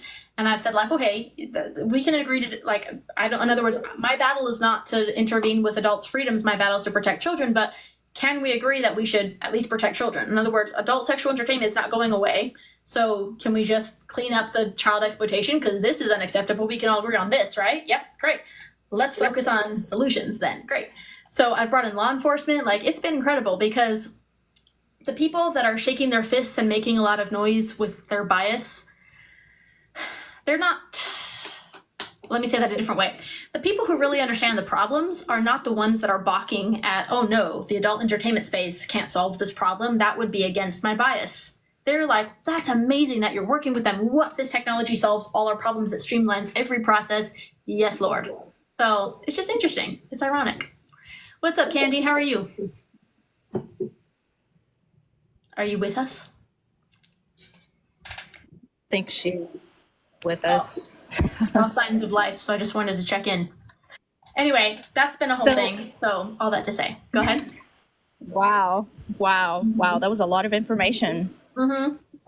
Watch the podcast, because it's a whole thing. Like, I've done a few different ones from different perspectives, but like solving CSAM, in other words, eradicating CSAM from the internet, yes, we will. Whether by force or, because let's put it this way, if they wanted to, they would have already eradicated it, allocated solutions. But, here's how we're going to do it. Ready? This is me being a realist. Here's how we're going to do it. We're going to make it a profit-driven incentive for them. How do we do that, you ask? Well, again, if they wanted to, they already would have, but because the public is not aware that this is a solvable problem, in other words, it is unacceptable for you to not moderate every piece of content and use this hashing tool, this verification method, blah, blah, blah, blah, blah, these solutions that have already been invented. The public is not aware about how solvable this problem is, so we just don't think about it. But what if we made it a requirement for these tech companies to implement it? Well, that might take a long time and cost a lot of money laundering legislation efforts, but what if instead, if we the people knew that this was a solvable problem, and if certain tech companies did it of their own accord, what if we gravitated towards those companies and away from the companies that wouldn't? So for example, if you knew that Bing search engine, whatever, another search engine had eradicated child sex abuse material, had a zero tolerance policy, was monitoring every piece of content, did not allow child exploitation on their platform, but that Google was still one of the top 3 offenders, would you or would you not gravitate away from Google and towards the companies that were doing good things? So if we even affected their profits by 20%, it would get their attention enough that they would do the right thing. And I don't care if it's by force and I have to smile and wave through it and play that dumb. We're going to make it happen. So it's also election season, and, you know, politicians like to look good. So if you give them these ready-made packages and let them take credit for it, I'm good with that. You know what I mean? We just need the people on the TVs to say it for Americans to take it seriously, unfortunately. But, you know, a lot of work happening behind the scenes, and I'll smile and wave all day long if we get the outcome, because I don't care who takes the credit. Know what I mean? You're so brave. I'm just sick of this bullshit. No, for real. Thank you. But I'm just very solutions oriented, and yeah, it's just unacceptable not to do the right thing in this matter. Anyway, I'm going to call it a night. I've been live for about 3 hours and 11 minutes. Ooh, 11. But I really enjoyed this. I used to go live every week, and I'll try to start doing that again. I'm just on the road a lot, so it just depends more on availability. But I really appreciate everyone who's tuned in tonight and who's here to listen and, you know, be part of the solution. I enjoy meeting people that are willing to not only be aware, but willing to take action. And I hope this has been helpful and educational. I'll try to download this and post the replay on my YouTube for anyone who's, you know, missed all these juicy, repetitive details that I've said over the last 3 hours. So, but for real, I appreciate y'all. So is this live being recorded? TikTok allows you to download it, so yes, but it's not. Okay. Mommy. Oh, okay. So I was wondering, when are you going to go live again, if you don't mind me asking? I do not mind you asking ever. I don't have a plan. I used to go live on like every Thursday. I haven't done that in a few months because I've just been busy, but y'all let me know. Is Wednesday a good night for you? I will try to do this more often. I know I'm going to be traveling next week. I just have to look at my calendar, but I might make this a Wednesday night thing, or at least like an every other week thing, because there's a lot to talk about and I got a lot of words to say. So yeah, I'll try to do this more often, but please follow me, y'all, and I'll follow you back, and we can definitely stay in touch. I'd love to keep Wednesday is good. Wednesday is good. What time? Like, what's like, are you Central Standard, Eastern, Pacific? I'm all over the place, girl. It just depends on the week. But tonight I'm currently Central Time. I started 8 p.m. So it seems to be a good time, like after kind of people put kids to bed and that kind of thing. So probably around, I don't know if I can next week, just depending on my work stuff, but probably around the same time next week. And if not the week after, I'll try. Sound good? I appreciate you guys. I really do. I'm going to let you guys go, but I hope you have an amazing night. I want to also encourage you to choose one thing you can do to be part of the solution. In the next 24 hours, I want to give you guys a challenge. Choose one thing you can do to help a child, to take action in your community, to make some kind of change, to be an advocate for a kid, to raise your awareness, to do something that's helpful. Choose one thing you can do in the next 24 hours. That's my plea. Hopefully this conversation has been helpful, and, you know, hopefully I've inspired some people that if little old me can do it, you can too, and we need your help. So again, I really appreciate you guys being here, for asking these questions and being willing to hear. And I definitely hope to see more of you guys. I'm going to follow back some of you people, and let's stay connected, you guys. I'm not, like, social media is kind of just is what it is, but it is a great way to stay connected with good people. So I definitely hope to see more of you guys. I appreciate you. Trad Life, it was great to meet you. So it was great to meet you too. So you're not sure if you will get on next Wednesday? Because a friend of mine wants to listen to you, because oh my gosh, she's been through it.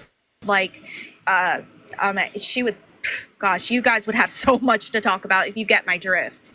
You know what I mean? Like, she's been through it. I would. I have quite a few hours of like podcasts and educational content on my YouTube channel, different interviews, different stuff I've done. Most of those podcasts are also posted on my website. So I would definitely, encourage you if you want to learn more to check that stuff out when you have time. But I will try just for you to go live next Wednesday. I am going to be traveling, so it's kind of business trip dependent. But I will be announcing it. So yeah, just follow it, check out the posts and stuff because I'll announce it. I'll post like a live event and I'll try to share it with you if I am able to do it. It might be kind of last minute, just because I'll be traveling, but I'll try to make that happen because Wednesday might work. Cool. I'll look out for you Wednesday around 8. Thank you so much. You were so brave and you were awesome. I appreciate you guys. You all have a great night. Thank you again for joining me, Chad Life and Candy K. Love you guys. Have a great weekend or great rest of your evening.